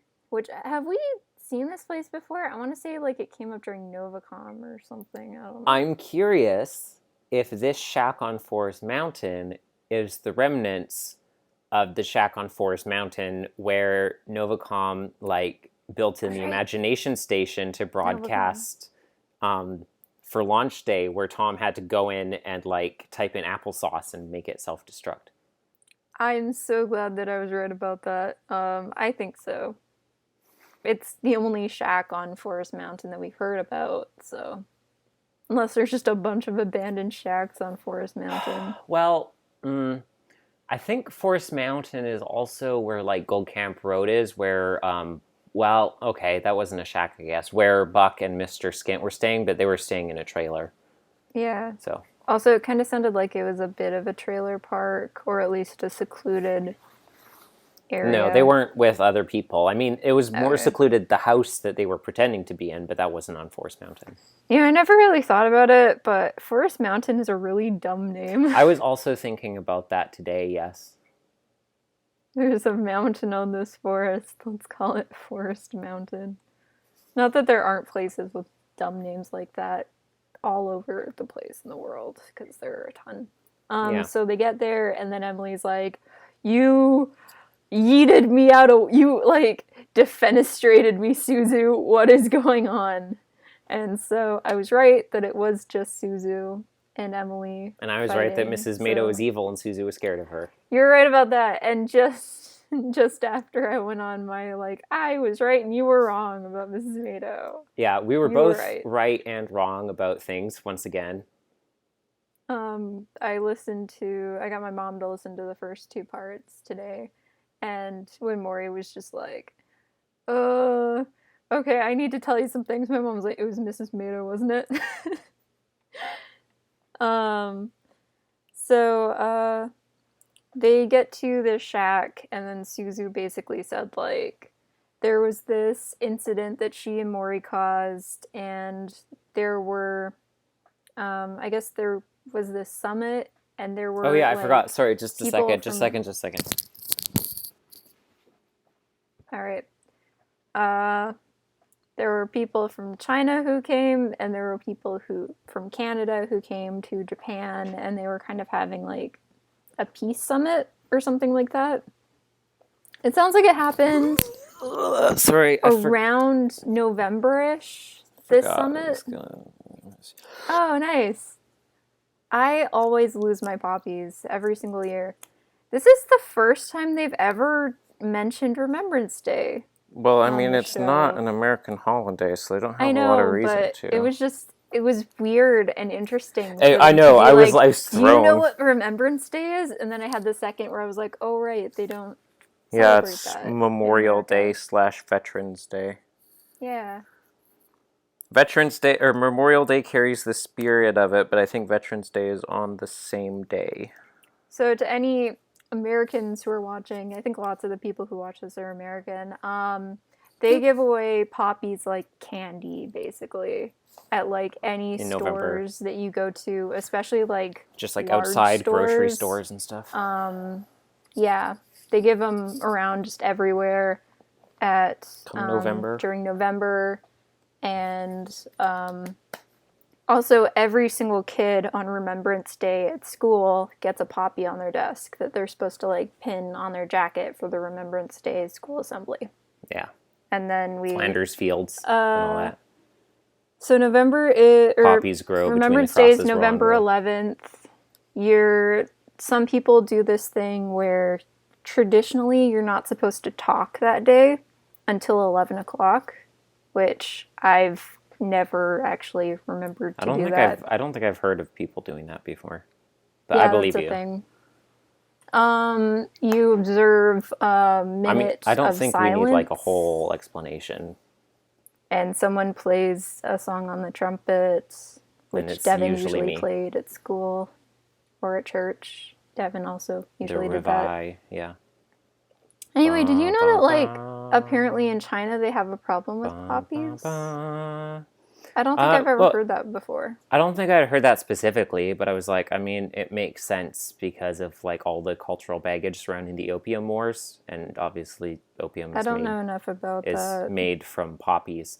I was like, oh, that's actually a really clever plot idea, and I looked it up and found out that this is actually something that did happen 10 years ago. I think it was. I just took a glance at it. I think it was David Cameron was like doing a thing with China, and it was Remembrance Day, and he wore a poppy, and it caused like a snafu. Yikes. So yeah, I'm not really sure why it was specifically China and Canada visiting, and I guess America all visiting Japan. Not kind of America. Seems like a weird. Well, I mean, he's an American ambassador. Well, he's always there. It was just the embassy. I guess that's true. But I think it's just kind of weird that like China and Canada specifically, those two it was a places. summit between them. I don't know why they were meeting in Japan. I think they probably picked those countries just so that they could like do the poppy thing. Yeah. Anyway, so Maury told all the people in Canada that it's okay for them to wear poppies because I guess Remembrance Day was coming up. So I guess this was like the year before or something like that. Yeah, I didn't think about that. Maury, the timeline doesn't really work that well because like if they went to Odyssey, okay, maybe it wasn't the beginning of the school year. Because if this happened in November, because there's like no reason. I mean, some people wear poppies on their jackets all the time, but that's usually just because they forget to take it off. You're right. So maybe it wasn't extremely rare to see someone wearing a poppy when it's not November. It was at the beginning of the school year. It could have happened in like early November, and then maybe by the end of November they were living in Odyssey, and now they've been there for the majority of the school year. Yeah, that could be it. I keep on thinking. It kind of seems weird that they would do like student president in November. I don't know when they do it, so who knows? I don't know if they thought through the dates very well on this. I don't know. Yeah, it could just be like a lack of planning on that part. It's funny because every time they talked about stuff in the embassy, I was picturing like Maury and Suzu as like little kids, like years and years ago. And then once they kind of revealed like the impetus of the plot and stuff, I was like, oh yeah, I guess it wasn't that long ago. Like they were the same age when all of this stuff happened there. I was picturing them as imagining them like sneaking through the air vents and dropping into computer rooms. I was picturing them as like 6-year-olds when this stuff was going on, and I was like, oh yeah, I guess this was just like less than half a year ago. Whereas like, did you know, Mr. Whitaker, that I was 6 half a year ago? I'm so smart. I aged faster. I have Jack disease and my hands are shaky. Please help me. So then Suzu basically says that there's this like Chinese spy in Japan or something like that. No, she's Japanese. Then why is she working for China? She's not working for China. Oh, I thought she was. No. Okay, you explain this because I was kind of confused. China has nothing to do with it. I'll probably explain it wrong. China and Canada, neither of them have anything to do with it, apart from the fact that Tasha just decided to use Canada's visit as like the sting to catch Mrs. Mado. Oh, okay.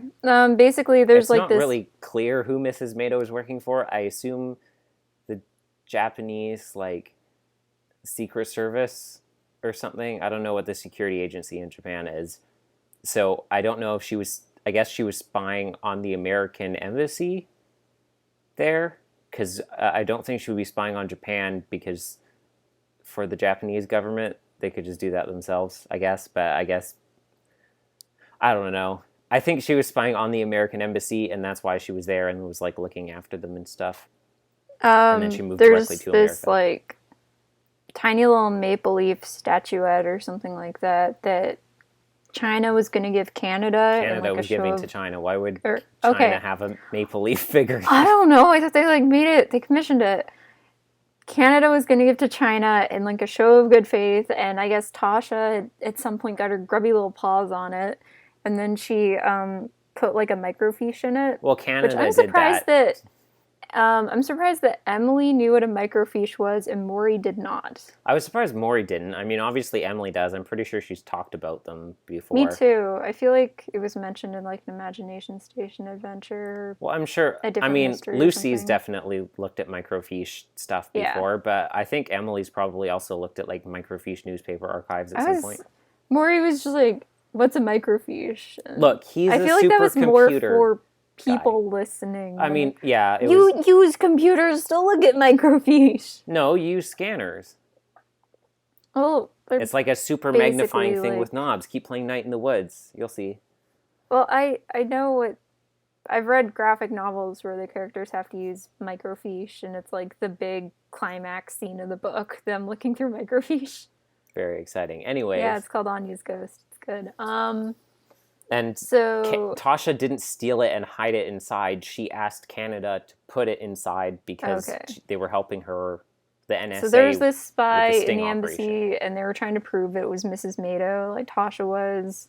And so then they like put microfiche in the statuette. And I guess hinted it Maury and so that Suzu she'd find out. And that for day some were just reason, like, let's for cause some chaos. reason, they put a real top secret thing inside the figurine as bait instead of a fake microfiche. Yeah, and Maury and Suzu were just bored that day, so Maury's like, I'm gonna cause an international incident. And Suzu was like, and I'm gonna steal because I'm a kleptomaniac. So then she like stole the statue, and then they found out that there was like something important in the statue way after the fact, like a day ago she found out basically, and she took it to Odyssey with her. I don't really know why. I guess she took all of her trophies with her. Oh yeah, that's true.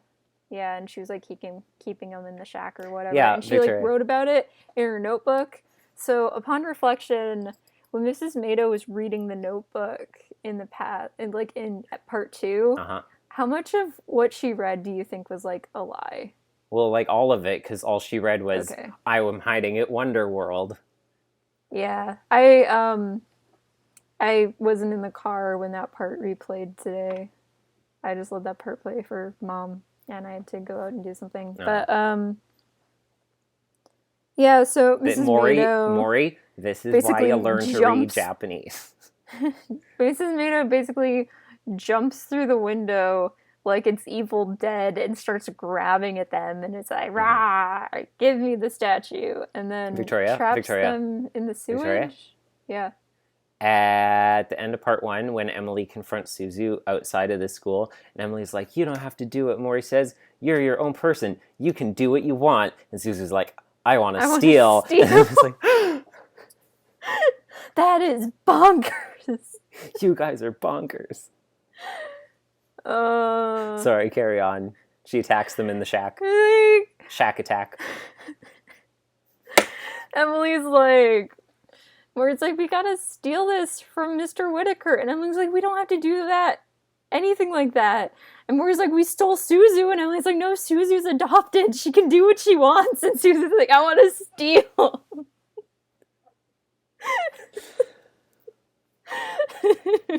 So, Shack Attack. And now you can make that, too, because we have their faces for all the characters from the album. Oh, we do. I'm not editing the whole scene. Anyway, Mrs. Mado basically attacks them when they're in the shack, because Susie realizes, like, she left her notebook. You also didn't mention that, like, Tasha phoned her and told her that Mrs. Mado was a spy that morning, and is what kicked all of this off. Yeah, which is why she was, like, freaking out so much at school, but seemed pretty chill when she was leaving the house. And Mrs. Mado was the one who destroyed the bedroom. Yeah. And so she genuinely didn't know her room was wrecked. So Mrs. Mado attacks. In the ruckus, Suzu escapes, but Mrs. Mado gets her mitts on Emily. Suzu goes back to Whit's End and finds Maury, Whit, and Tasha. A very long run. It is. She's got those speedy little legs. They ran... Well, wait, no, she biked, didn't she? Because they rode their bikes to the house, so they probably rode their bikes to Forest Mountain. Still, I don't think that's very short ways. Because isn't... I mean, lots of it was probably downhill, so you're just like, ah. Yeah, but they had to get up the mountain to the shack in the first place. Yeah, but if you're just mostly going downhill, the only thing you have to worry about is braking. No, but I'm saying on the way there, they would have had to go up then if they're going downhill on the way back. Yeah. So it would have been exhausting, like, just to get there. Yeah, but if you don't have to pedal on the way down because you're just letting gravity control Well, yeah, but you have to get up there first. I'm just saying that's really impressive that they were able to get all the way up there. No, it's leg day. They're fine. I want to say Forest Mountain is on the far side of Trickle Lake. I want to say, based on the descriptions that Tasha gave in The Whisperer, not a name, not a number. What's the parody name in? I couldn't remember the other day when I was trying to think of it, in too. album Let 50. me check. I'm checking. I am also checking. I'm gonna find it first. No, stop. Accidental Dilemma. Accidental Dilemma. I thought, for some reason, I was thinking it was a parody on Name Not a Number. But yeah, it would have made more sense if it was. Tasha also mentions Forest Mountain in that one when they're trying to figure out, like, where the helicopter goes, even though that's where the Whisper actually was. And I'm like, man, what is with Tasha coming to town and, like, people kidnapping young children and, like, hiding Forest Mountain and... Do you think, like, Forest Mountain to Tasha is Richard to Blackguard? Like, you can't have one without the other. It's not Jason, actually. Yeah. It's not Jason, actually. Actually. So, what happens next, Victoria? Jack. So next, Suzu goes back to them, and then Tasha sees her, and she's just like, "Oh my gosh, are the launch codes okay?" And Whit's like, "What is wrong with you? We need to know if these kids aren't dead." And I was just like, Tasha is not a good parent. And then also at the ending, she didn't even, like, offer to look after them or anything like that. Like, the thought did nary cross her mind. She wouldn't be able to do that, give me a hug, Victoria. kids. Okay. Pushes them away. Like, you know that. She's married to her work. I think that's made abundantly clear at this She's point. like, do not mention to Jason that I'm here. And then I looked at Whit and I was like, do not mention to Jason that she's here. And Whit was like, I will not. And I was like, you better not. Also, when she said Jason's name, I was like, no. Yeah, but it was to say, like, don't tell him. I mean, it would be weird if she didn't mention Jason at all and left. Also, in the last part... I mean, it would have made me happy, personally. Part of the confusion that I had was, like, Whit, like, expected Tasha to be there, but then when we heard the previously on, I realized that what Whit actually said was, like... He was like, why are you here, No, Tasha? He was like, oh, and he wasn't surprised per se, but he was like, now that I see that you're here, I guess this really isn't a game. So I was like, oh, he didn't know she was going to be there, so... I noticed that when I was listening that makes to a lot it more again sense. Today. So then Mrs. Mado calls, and then she gets Emily to talk on the phone with them. And Emily's just like, oh, remember when you did this and this, Maury and Suzu? Blah, blah, blah. And I was like, she's sending them a code because she's smart. And then Whit did not pick up on the code. Dumb Whit. Tasha, there's no reason Tasha would have noticed, but Maury and Suzu were both like, we know what we need to do.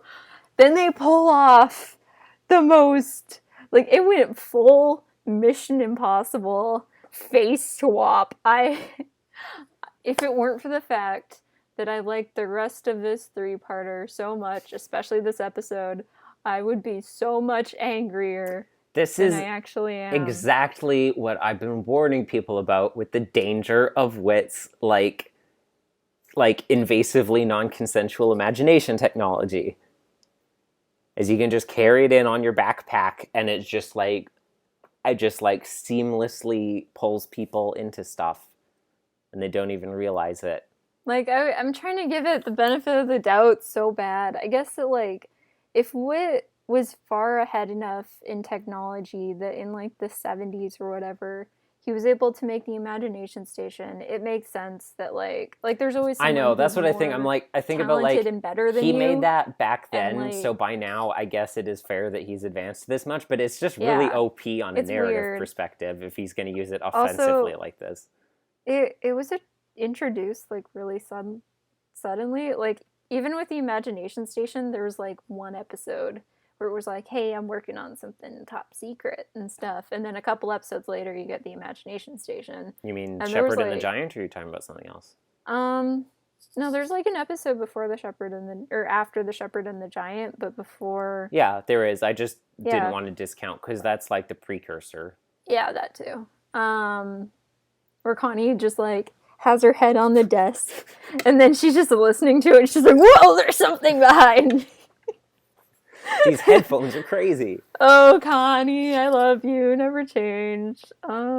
Actually do change. That's the problem with your character nowadays. I like it in Here Am I in the Truth Chronicles, when it's like, interactive kids radio. Now there's an idea. I'm like, you've just taken the imagination station and regressed back to the headphones from Shepherd and the Giant is all you've done here. Look at what you've done. Think about your actions. Yeah, basically they mind crush her. I don't know. Like, they warp her mind into thinking that Tasha is Suzu. Yeah. Because they basically, like, clip art Suzu's face and stick it on Tasha. I mean, that part makes sense, at least. Like, once she's pulled into the adventure, then you could project anything onto what's going around her. And think about how much the imagination station is based on the power of, like, your own belief and, like, your own, like, willingness to cast perception onto things around you.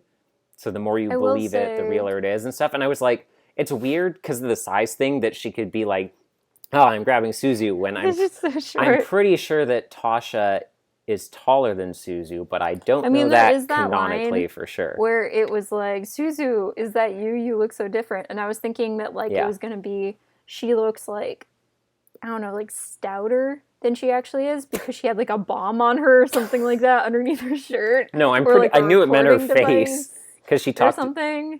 But no, it was just like, she's a completely different person, and her face is... The facial animation, I guess, was just a little bit off. But no, I was like... I will say, like, the inventions that Whit has is... And Maury's supposed to be smarter than Whit, basically. Because if you look at Maury at his age and Whit at his age, like, Maury's smarter than Whit. And he didn't even have a miracle cloth. Yeah. And, like, Maury's so OP. Someone needs to nerf him. So... Basically, like, if you take into account that Odyssey's always been so far advanced in, like, real-life technology, and then you look at the fact of, like, what we can do with CGI nowadays and how you can map a different actor's face onto a different person, and if you get, like, the right, like, bits and stuff on their face and, like, the tracking motion dots, that you can, like, in real time have an actor acting out something, and then on a computer screen... it looks like a completely different face, and it's, like, pretty far down the rendering, like, scale. It doesn't look like a gray blob, basically, that's saying all of it.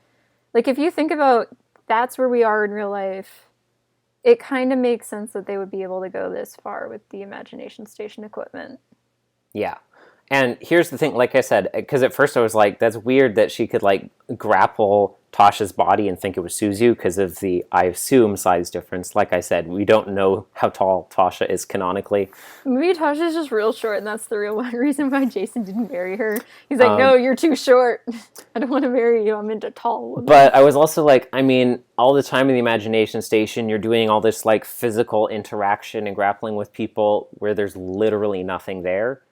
Yeah. So, I mean, this seems like this would be easier than what the station normally does to your brain. So I was like, okay, I can forgive that then. I did have this moment while listening to it where Tasha was like, actually, it's me, pulls off face like Ethan Hunt in Mission Impossible. And then I was just like, what? No, that's dumb. And then I had this second where Maury was just like, it's because of my imagination station equipment. And I was like, oh, I get it. When Tasha walked in, Mrs. Mato was pulled into a program. Did you not realize from Emily's phone call that they were gonna like pull her into a program? Well, like, no. I knew they were gonna trick her somehow, but I wasn't completely sure how. I mean, she also mentioned the writer's ruse. Yeah. Which I guess was just like an elaborate trick of what was happening. I think it wasn't even what Emily said. Like you said, I could tell, like, oh, Emily said something they're supposed to pick up on. I don't know specifically what it was, but I was like, I mean, the obvious way is, like, take the imagination box in there, and then you can make her think whatever, and then you could literally just walk in front of her and take everyone out, and she wouldn't even be able to see you if you didn't want her to. Yeah, so, like, they flood the room and they do all this other stuff. And I was like, oh, that's why all this is so dumb, because the past 2 minutes have all been fake. And they're like, actually, the only fake thing was Tasha's face. And I was like... And we're drowning. What? And they're like, and we're actively dying, because there's no air and only water. Like, did he actually try to drown them? No, they were just in the room. It was all the thing. They like... Oh, so it was all the program. Yeah. Oh, for some reason, I thought it was like, it was all the program, and then I thought it was literally just Tasha's face was different. And then... No, it was I'm all really the glad program. it was the first thing. I mean... Okay. It was... The fact that Tasha was there was not a program. She physically came there in person, but her appearance and like the water and the doors closing shut and all of that stuff, and that was all of that was fake. Also, Maury being like, yes, I will drown my sister. And I was just like, boy, I've known you for so much less time than Mrs. Mato is, and I know you're not going to drown your sister. And Mrs. Mato was like, you're not going to drown your sister. And Maury's like, unleash the flood.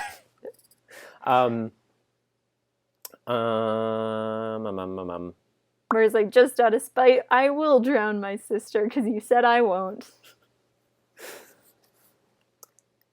I don't remember what I was going to say anymore. Oh, yeah, because Suzu talked about having her backpack on her, so I assume because of like the proximity requirement that she was carrying the imagination box in her backpack, but then they opened it and took the figurine out. So I was like, okay, I guess they must have just put it like against the wall outside the door or something.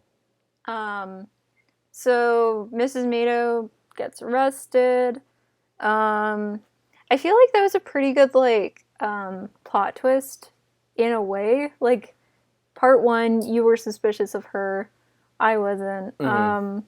Part 2, I feel like making her friends with Whit is a really good way to just kind of, like, throw Well, I you mean, off she the trail. literally met Whit, like, a day ago, I think. I think it was more than a day ago. Also, like, re-listening to that bit, where Maury... I guess he's probably known the her Maury's since they moved journal there, bit but...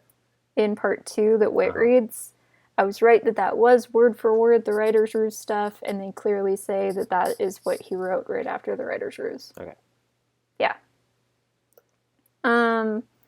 So Maury and Emily and Suzu are like, so Whit, what the heck is wrong with you? Yeah, they all sit Whit down and turn their chairs backwards. And then I was just like, okay. Also, there's like a list of things I very specifically said I did not want to happen in this episode. Like Tasha looking after the kids leaving, Jason being mentioned, or Jason showing up, God forbid, them not addressing what the heck, Whit. And then I think those were the main things. Whit and honestly, still only they did so good. They didn't do any of those things except for mention Jason. Yeah. Yeah, it was nice. And once again, I still don't think it should be faulted for the fact that she was like, don't tell Jason I'm here, not like, oh, I'm going to go visit Jason now. Because it was like an anti-Jason thing, and I know. specifically, I was like, it would have I'll been, give you that. it would have been extremely bizarre if Tasha's like, I'm leaving now. I'm not even going to mention my ex-fiance and my, like, partner agent for many, many years. There's, like, this comedy bit, which I sometimes see put with, like, animatics from different fandoms. And it's, like, this lady, and she's, like, a substitute teacher or something, or a teacher. And there's, like, a bunch of little kids in her class, and then it says, like, Mrs. Brown is hot dog. Is, like, a hot dog or something like that. And she's like, who said this about me? Who called me a hot dog? Who thinks I look like a hot dog? How dare you? And gets mad at, like, a bunch of these little kids. And then she's like, which one of you little jerks called me a hot dog, you monster? And then one kid puts up his hand, and then he's like, and she's like, why did you do that? And he's like, because I love hot dogs. And she's like, you win this time. And that was basically my reaction with Tasha going like, don't tell Jason I'm here. I'm like, you got me this time. I guess I'll give you that. You did the thing I didn't want you to do, but you did it in a way where I can't be mad at you. How dare you? My one weakness. Oh, man. Yeah, so they're like, so, Whit, let's talk. Emily's like, I was not happy hey, Whit. I was not happy about Whit's answer. They're like, why did you do what you did? Because you could have stopped all of it. And he was like, well, the answer is because you're a gifted kid. And I was like, get out of here with that. Get out of here. He's like, I wish my dad treated me the way I treat you kids when I was little. And I was like, what is wrong with you? It's like, John Mulaney, we don't, thinking about, like, how Harold treated Whit in regards to, like, his abilities and the times that he believed him and the times that he didn't. John Mulaney, now, we don't have time to unpack all of that.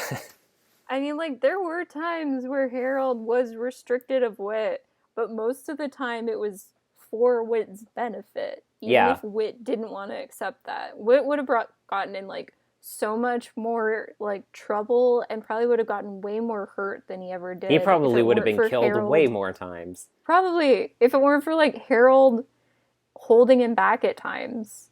Like, just because you're gifted doesn't mean you don't need boundaries. Whit gives, like, the most, once again, same as last episode, he gives the most, like, limp-wristed half concession of, like, well, I guess maybe I might have been wrong and should have stepped in, but who can say?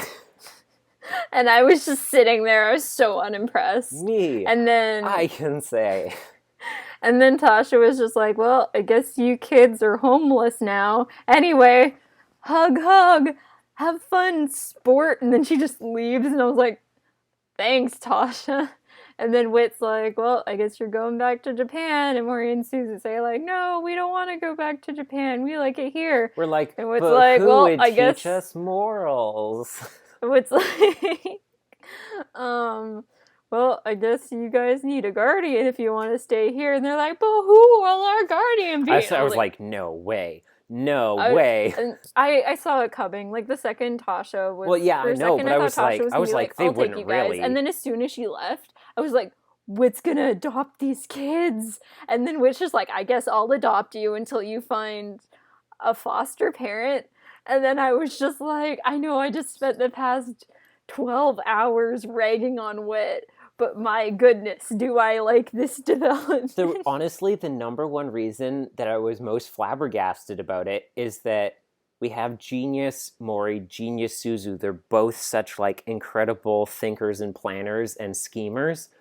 And now we know where they got it from, because their father, Raymond Rydell, sent these kids to Odyssey and asked Whit to raise them, and then set all of these wheels in motion through this enormously complicated scheme full of geopolitical sabotage, just with this really, really long play to get Whit to agree to raise his children for him. And at the end of this episode, he's just sitting in his office in Japan. Well, according to Keikaku. Yeah.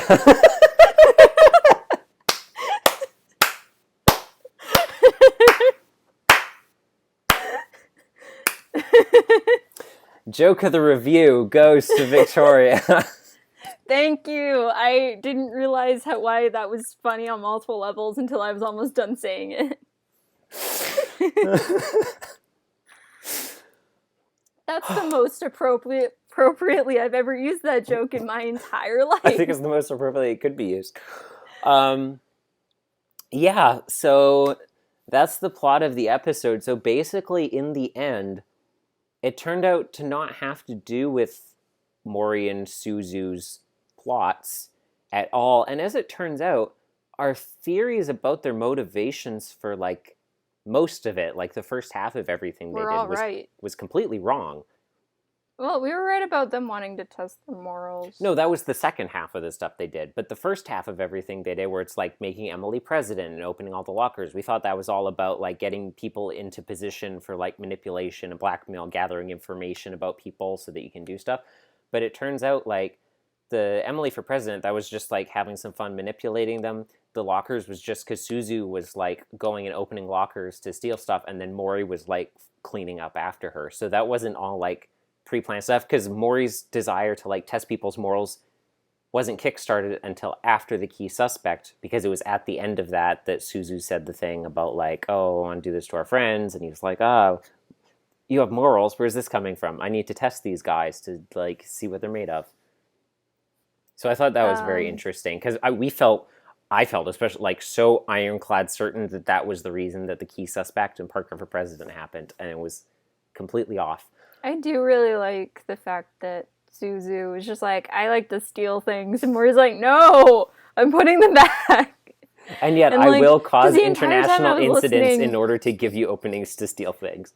The entire time I was listening to like the key suspect, I was like, Mori, you little piece of scum. And it was like, oh, you were actually almost completely in the right, other than the fact that you stole all this information about people, but you did like put their things back. So and you framed Dion for all of it. And you did frame Dion. So that wasn't cool, but like other than that, yeah, it could have been much worse. Because very much so at the end of the episode, to us it was clear like Dion was making a coerced confession because he was being blackmailed into taking the fall because someone had something worse on him. So, like, Mori's like, gotta protect my sister. So, like, the plot of this episode, what it really all came down to, in the end, the motivation of it all is basically Home Alone 3. Where, like, Suzu's like... Oh my gosh, it is Home Alone 3. Where Suzu's like, I've got this tchotchke with a thumb drive inside with nuclear launch codes or something. I have this MacGuffin. I was right that the international incidents that were caused was just kind of like childish games that they were doing around the other delegations and not some like super horrific thing. I mean, what Mori did was like kind of more elaborate than just like Suzu's like stealing like snow globes out of people's luggage and whatnot.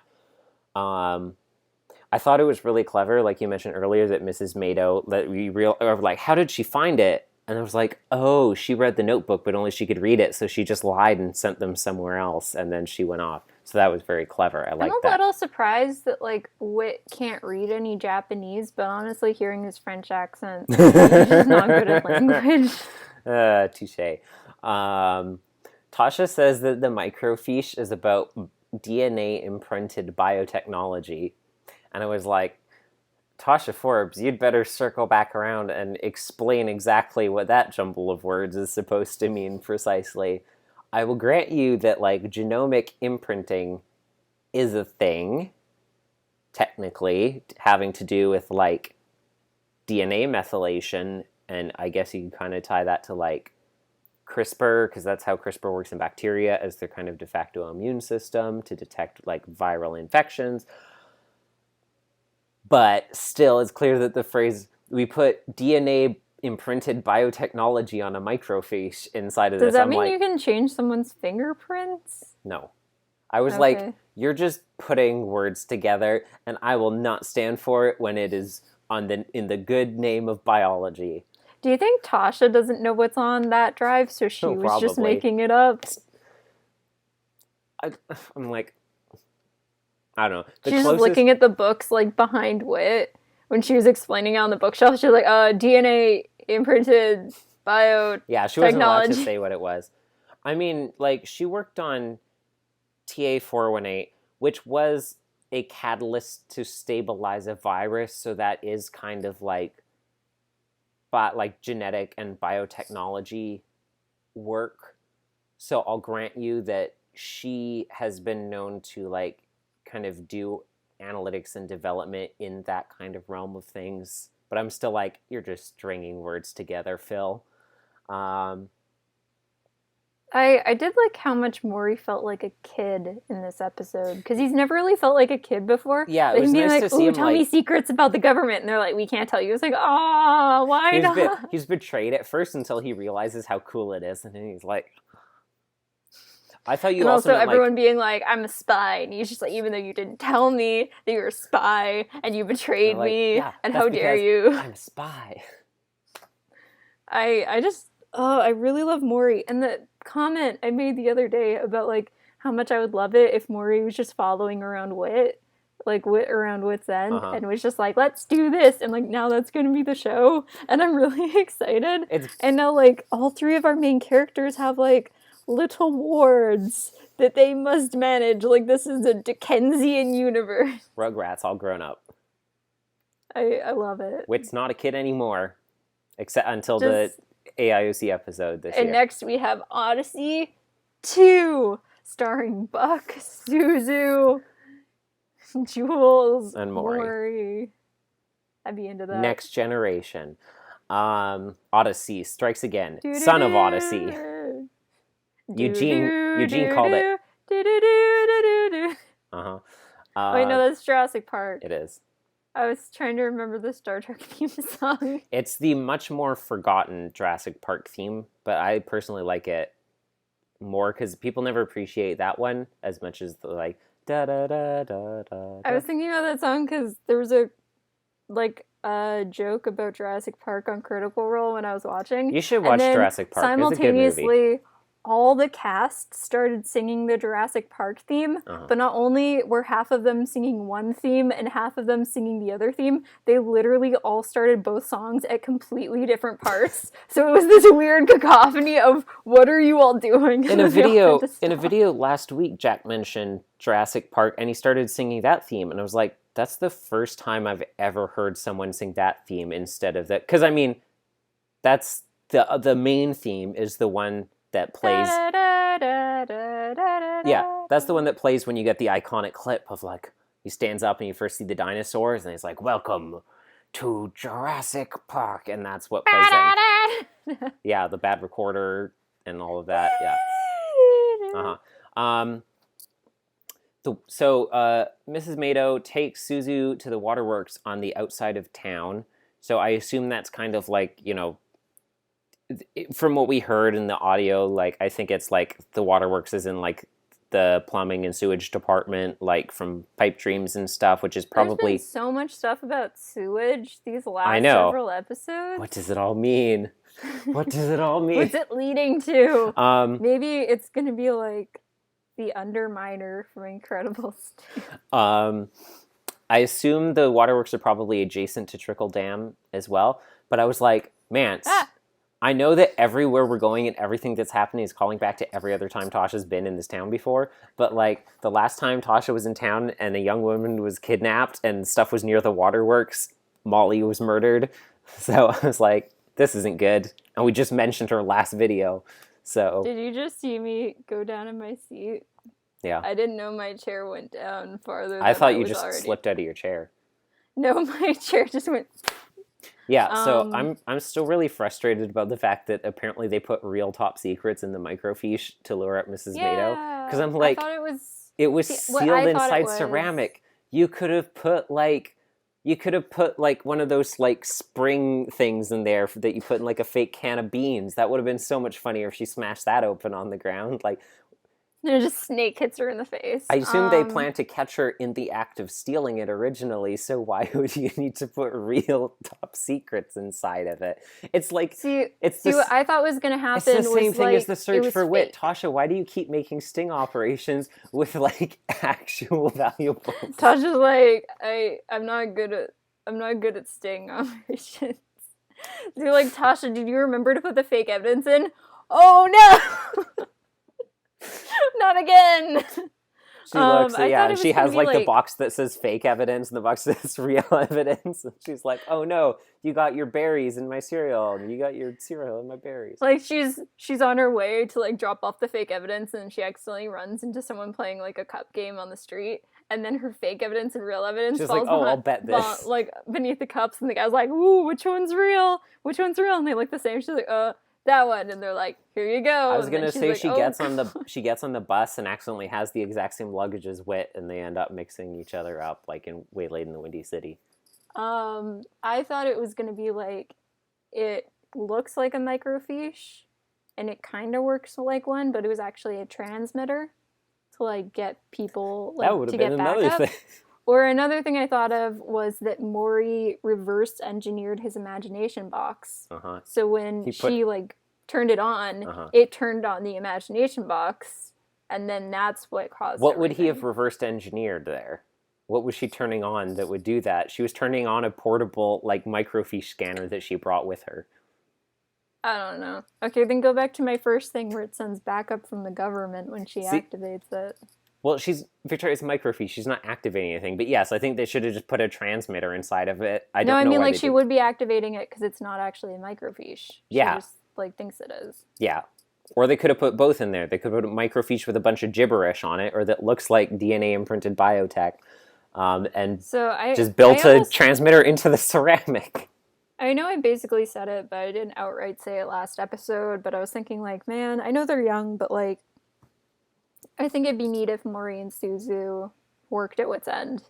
And now we might be getting that. I also made a comment now Whit can get her in child like, labor laws.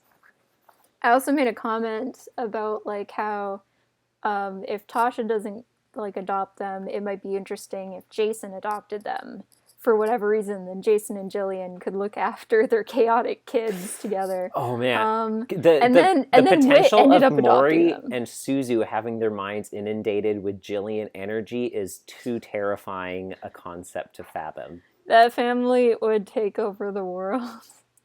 But like, oh man, I want Jillian to meet them. I want Jillian and Jason to babysit. She's going to now because they're basically her siblings now. Yeah, I know. I was thinking like, wait, are you gonna tell like Monty that like he has new aunts and uncles, like a new aunt and uncle? Are you gonna tell Jana and Jason that you have new kids? Yeah, Jason kind of most pressingly because he lives like.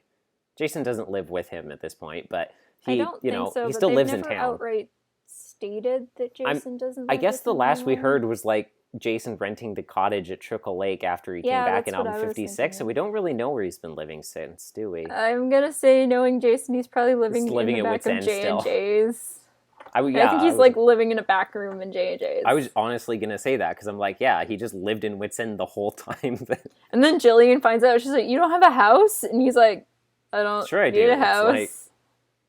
Right there. He just points at like a little straw cot in the corner in like a closet, and she's like, no, we're going house shopping. I want an episode where Jillian finds out Jason is basically homeless and then takes him house shopping, and then in the end has he's to get like, his house like decorated by with you. And so now Jillian and Jason and Connie and Jules all live in the same roof, and now we've just got like a great 80s sitcom boiling in the stew. Oh, what should we call it? Too Many Cooks, probably. Sorry, Netflix. It's ours now. I was so glad that as soon as everything ended, and they're like, we're all good now, and Emily's immediately like, oh, Whit. Oh, so you knew about all of this. Oh, yeah. Okay. Hey, Whit. Hey, Whit. Got some explaining to do. I really liked, I think my favorite bit in this episode, next to Whit adopting Maury and Suzu, because I'm insanely excited to see where this goes, was Maury and Suzu being like, hey, Emily, are we cool? And Emily's like, I don't know. And they're like, oh. I mean, it was a cloud Are we friends? That. And Emily was like, I need to leave. obviously we've touched on this kind of situation before, but I think it would be weird if she forgave them immediately. No, I'm really glad she didn't. Because they made her think that she was gonna die. Yeah.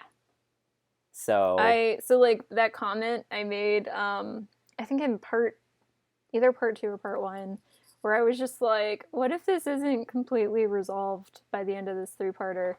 Looks like that's true. I didn't think about that. Staying longer than I thought she would be, and in a future album, we're gonna get like some resolution. That does deal with what we were concerned about, which was not having enough time to kind of emotionally decompress like Emily's relationship to Mori and Suzu, and we are able to push that on to a future episode where we can give it the focus it deserves. So I'm glad about that.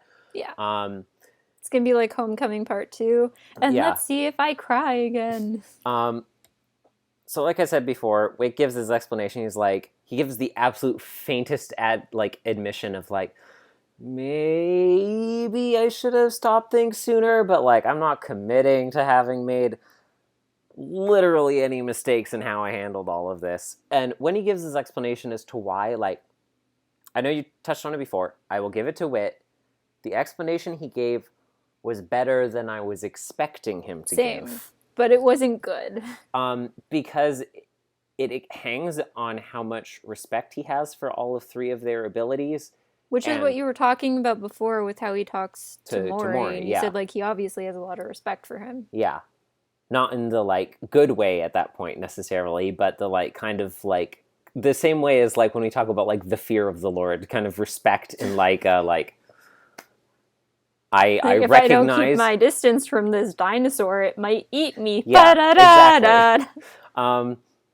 But I also like how it kind of acknowledges, like, if he had stopped Mori and Suzu from expressing their talents kind of in competition with each other and with someone like Emily who would be able to deal with them, those impulses would express themselves in other avenues that, if not against Emily or Whit, would doubtlessly be a lot more destructive, because it would be against avenues that would have a lot less of a chance of like being able to stop them. So it was a controlled burn, I guess. He was like allowing them to do it in a way where he's like, I've already clocked them and I know it's someone who can like deal with it, compared to if I plug this hole, another leak to all of their impulses is going to spurt out somewhere where I'm not even seeing it, and then someone's going to die. So I need to just kind of like, I need to just like, which is so much better for burp the like over pressuring gas tanks of their chaoticness until we can kind of like slow this exothermic reaction inside of them. There was that bit where Whit was just like, you're all very talented, you need to put your skills to good use, and I was so worried for a second that your prediction about them, I had the exact same about thought. to go like, work for the government and like no, just be very tiny young 11-year-old scientists. They're going to be Chadley, Victoria. They would be Chadley, except for I'm pretty sure Chadley's a robot or something. You don't know. You'll have to finish all the like super boss fights and find out the end of his story. I am really excited also about the idea that Emily's probably going to be solving mysteries with both them. Rydells. Ooh, I'm looking forward to that. I've been thinking about that, like the 3 of them is like a power team, and just conquering all mysteries immediately. I like that. Like someone comes up, they're like, "Oh my gosh, this happened." They're like, "This person did it. Leave us alone. We're having milkshakes."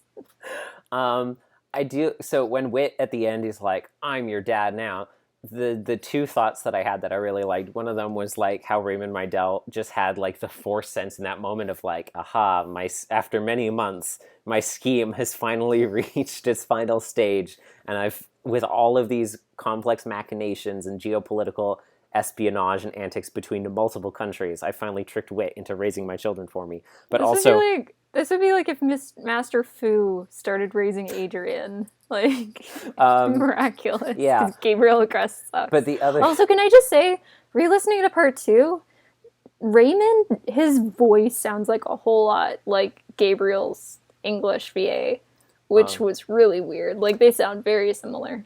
The other thing I was thinking about with Whit being like, I'm your dad now, is they're like, come on, Whit, our dad sucks, and like, you can teach us like all of these good things because everyone looks up to you. They're just eyeballing applesauce in the background. They're like, no, seriously, adopt him. You're like, you can teach us so good and all of these things, and everyone looks up to you, and you can show us what to do. And Whit's like, okay, I'm your dad now. And as soon as he puts their hands on the shoulder, he becomes their father, and then Whit's terrible dad mode activates. Yeah, I was also thinking about how we talked about how Whit was like a terrible father. Yeah. In the last and so episode, the moment, we're like, it's a good thing he isn't looking after these kids, and Phil's like, but what if he was? So the moment he's like, I guess I'll look after you guys, and then the black spot is upon them now.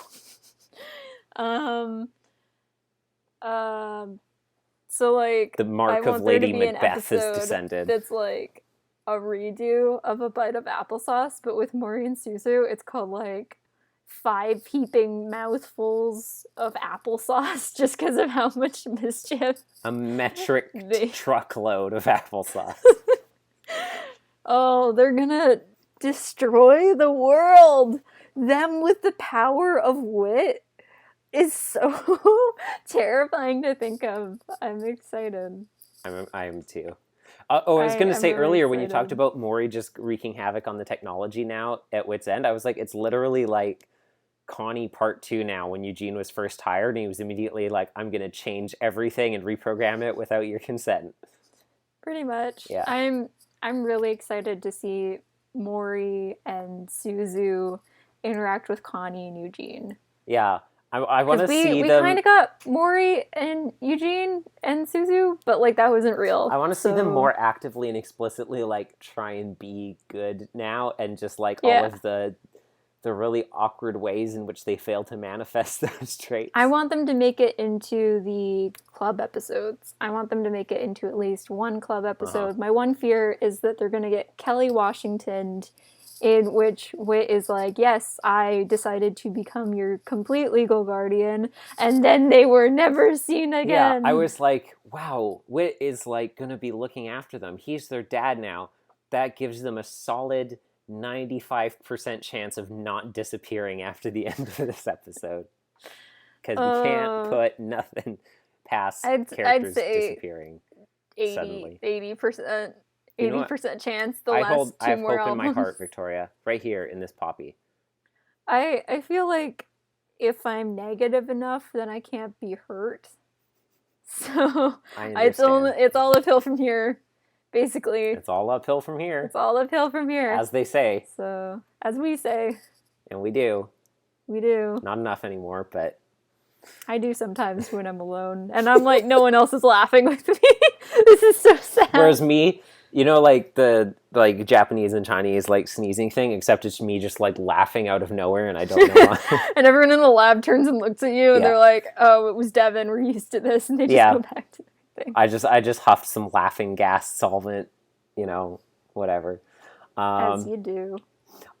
I have to give it a 5 out of 5. This episode was wild. I really liked the way that it was constructed. Like, I liked the narrative construction and the way that it was framed, but also the fact that it showed from Emily's perspective in a very concise way because of her recordings, like recapping and tying together all of the connections from all of the previous episodes. And then we flip the tapestry over in the next part and we get Maury explaining it and recontextualizing it in a way that we weren't even expecting for like how it actually went down. And then we find out like the real plot of why they came here and their backstory and how that all ties together. And we got like callbacks with like suddenly Tasha appeared and that was crazy and stuff. And I thought it was all really well done. And despite Whit being like a nightmare kind of, like I think it all came together well at the end, and they're going to stick around and Whit's looking after them, which is super cool. Emily is like still going to be processing through emotions in the future, and we're going to get to continue to see kind of the de-escalation of that relationship and those like feelings, and I'm excited for that. I really like how it went.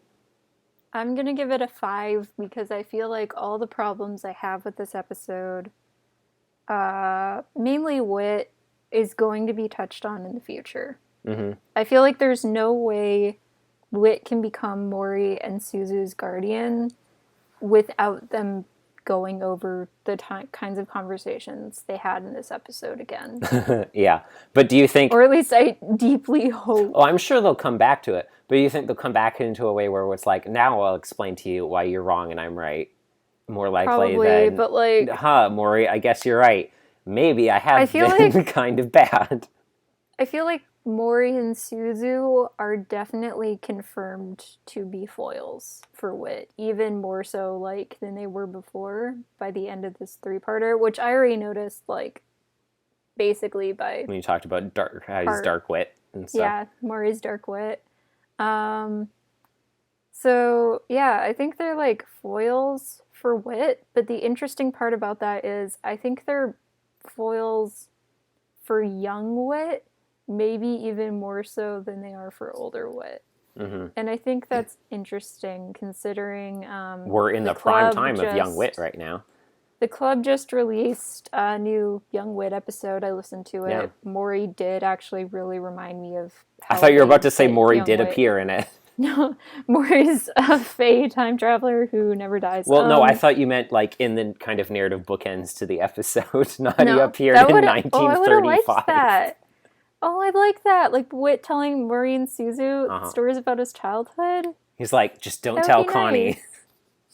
Don't tell Connie. Connie's not allowed to know about any of this. And they're like, oh, don't worry. We'll never tell Connie anything. And it's like, that's Maury my kids. And Suzu were like, who's Connie? We've never been in an episode with her.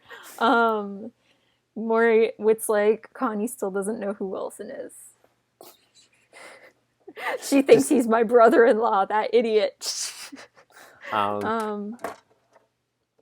The only other thing that I thought, and I guess I didn't write it down unless I skipped over it, because I said a bunch of stuff at the beginning and then I had to skip over the things I already said, was that I think I would have preferred it if Mrs. Mado had shown up in at least one previous episode to this three-parter so that we would have felt like she was more established before this.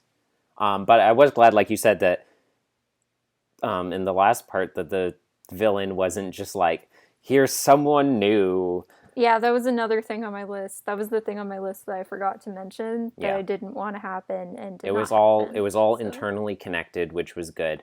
Yeah, I like the fact that talking about these 3 episodes over the last 3 days, we've had so many predictions and guesses and theories, and like half of them were spot on based on like good foreshadowing, and half of them were like completely out of the blue and yet also made sense in the end. Which is like lots of them were wrong, which I feel like is a good thing, because if you can figure out the whole mystery at the beginning, then it's not a good mystery. Yeah, but if you can't figure out any of it, then you haven't like set it up well enough. So I figure like this was a really good balance of like we figured out a lot of things and we also didn't figure out a lot of things.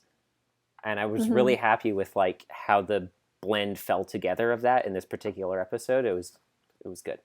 Also, this was a really, really satisfying payoff for an arc literally years in the making. This arc It's weird to say it like that. This arc started my first year at UBC, and I've graduated now. And had a year off. Yeah, and had a year off. Like, this arc was 4 years long. Because I remember we were talking about, like, the president episode. And yeah, and you're right, and you were in your old room in the G house. Yep. So... Well, yeah, because I was going to say, jokes about I remember Maury emulating the Joker and falling out of windows. Those good old days. Parker for President was in album 60, and this is 69, so that's a gap. Yeah, and so with 2 albums per year, yeah, that is 4.5 years. Yep. It doesn't feel like that long.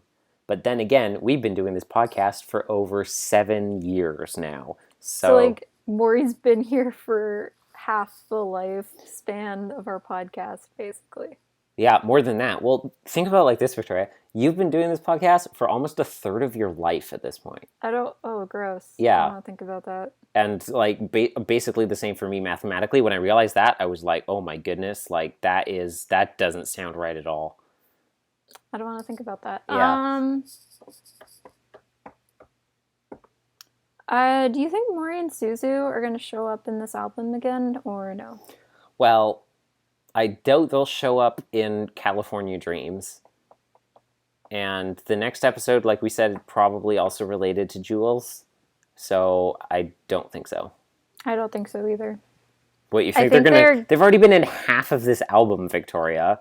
What do you want? They're normally only in one episode. I want them to be in more episodes. I want them to be Jillian. They're not going to be here again until album 71 for another 1-part episode. I think they're going to be in the next album, and I think they're going to even be mentioned in the album description. I think they will be here next album now because they're literally living with Whit. Oh, whose bedrooms do you think they're going to get? I don't know. I think they're going to get Jason and Jana's. Yeah, probably. Because, I mean, I don't think he's going to put them in Jerry's room. So. He just puts them in a closet. He's I don't remember how to parent. That's what I was going to say. Know how to parent he's just going to give him a Harry Potter room. And he's like, think about what you've done. They're like, we thought you were going to give us room to express ourselves. And he's like, yes, and you have a little room under the stairs to express yourself. Yeah, you have precisely this much room by this much room by this much room to express yourselves. Ask Eugene about it. He's very fascinated by contortionism. It all comes full circle. And with that, we have to end the episode right now, right this moment. Yeah, so that was great. We should explain what we're doing for the next couple episodes. It's going to be kind of Victoria had a good idea. It's unconventional to what we normally do. So basically, because we wanted to do a 3-parter together for these 3 to get it all in one video, we're like, what should we do for the next one? Because I don't want to do just one episode by itself in the next video. And Victoria's like, well, we could do the next 2 and then the finale with the album review together. Except then we realized the last 2 episodes are a 2-parter, so then we'd be cutting the 2-parter in half. And so Victoria's like, well, we can do the first episode of the OAC with the next episode. And I'm like, that is also a 2-parter. So the next episode... So basically, we're doing this 3-parter in this episode. We're doing the Titanic 2-parter. Yeah, Unsinkable parts 1 and 2 is next time. OAC. We're going to be doing the February OAC episode. The March episode, because February is Titanic part 2. Yeah, the March episode of the OAC with For a Song, so continuing this album we're on. Yeah. And then we're going to do the finale for this album with the predictions. Yeah. Well, with the review, yeah, not prediction. With the review. Yeah. And given that we're doing this barely after it comes out, I mean, that's still way better than we normally do with new albums. The album's not done airing right now. Well, I don't think. Tomorrow. I think it'll be tomorrow. Yeah, so... Way better than last album, yay! Yeah, because... I'd say even though we're still really behind on the OAC. Yeah, way better than last album, because I forget, have I even uploaded it yet? Or is it... Yeah, it's not even uploaded. It's not even edited yet. Whoopsie. Anyway. So, thank y'all for sticking with this very long video. But obviously, this is something that we have been waiting for literally years. So it was a good finale. I feel satisfied by it. Phil did a great job with writing for it. Next time we're talking about Unsinkable parts 1 and 2. I wonder what's gonna happen. What's gonna happen to the Titanic, Victoria? I just don't know. I wonder how long our predictions are gonna be between parts. I like how most of the time when kids go into an adventure in the imagination station, they don't know how the story goes, and they're like, oh man, can you imagine if it was like Imagination Station and someone's like, man, this boat's really cool, I wonder what's gonna happen. I love boats. I hope nothing bad happens. It's just like the Good Morning from Hell episode. It's just like the first time this kid's been on an Imagination Station adventure where something horrible doesn't happen, they're like, oh, this is so refreshing. And then Whit's just watching from the control panel sweating. He's like, oh no. They're sitting there like the kid from The Simpsons in the backseat of the bus, like, I'm in danger. I'm in trouble. Thank you for joining us as we just finished reviewing the 900th episode of Adventures in Odyssey. And I think we personally have reviewed now about 250 episodes of this show. Yeah. So like over a quarter of the whole show. Nice. That's pretty crazy. Thereabouts, give or take. So join us next time for that. Until then, I've been Devin Francis, also known as Dr. Blackheart. And I'm here too. Woo! And you've been watching The Adventures in Odyssey Oddcast.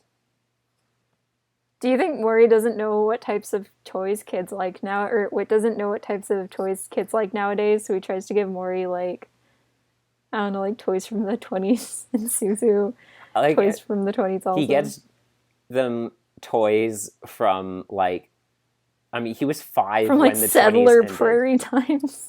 Also, like, I also think Mori and Suzu don't know what toys kids play with either, so they're in good company. Anyways, goodbye. They belong together.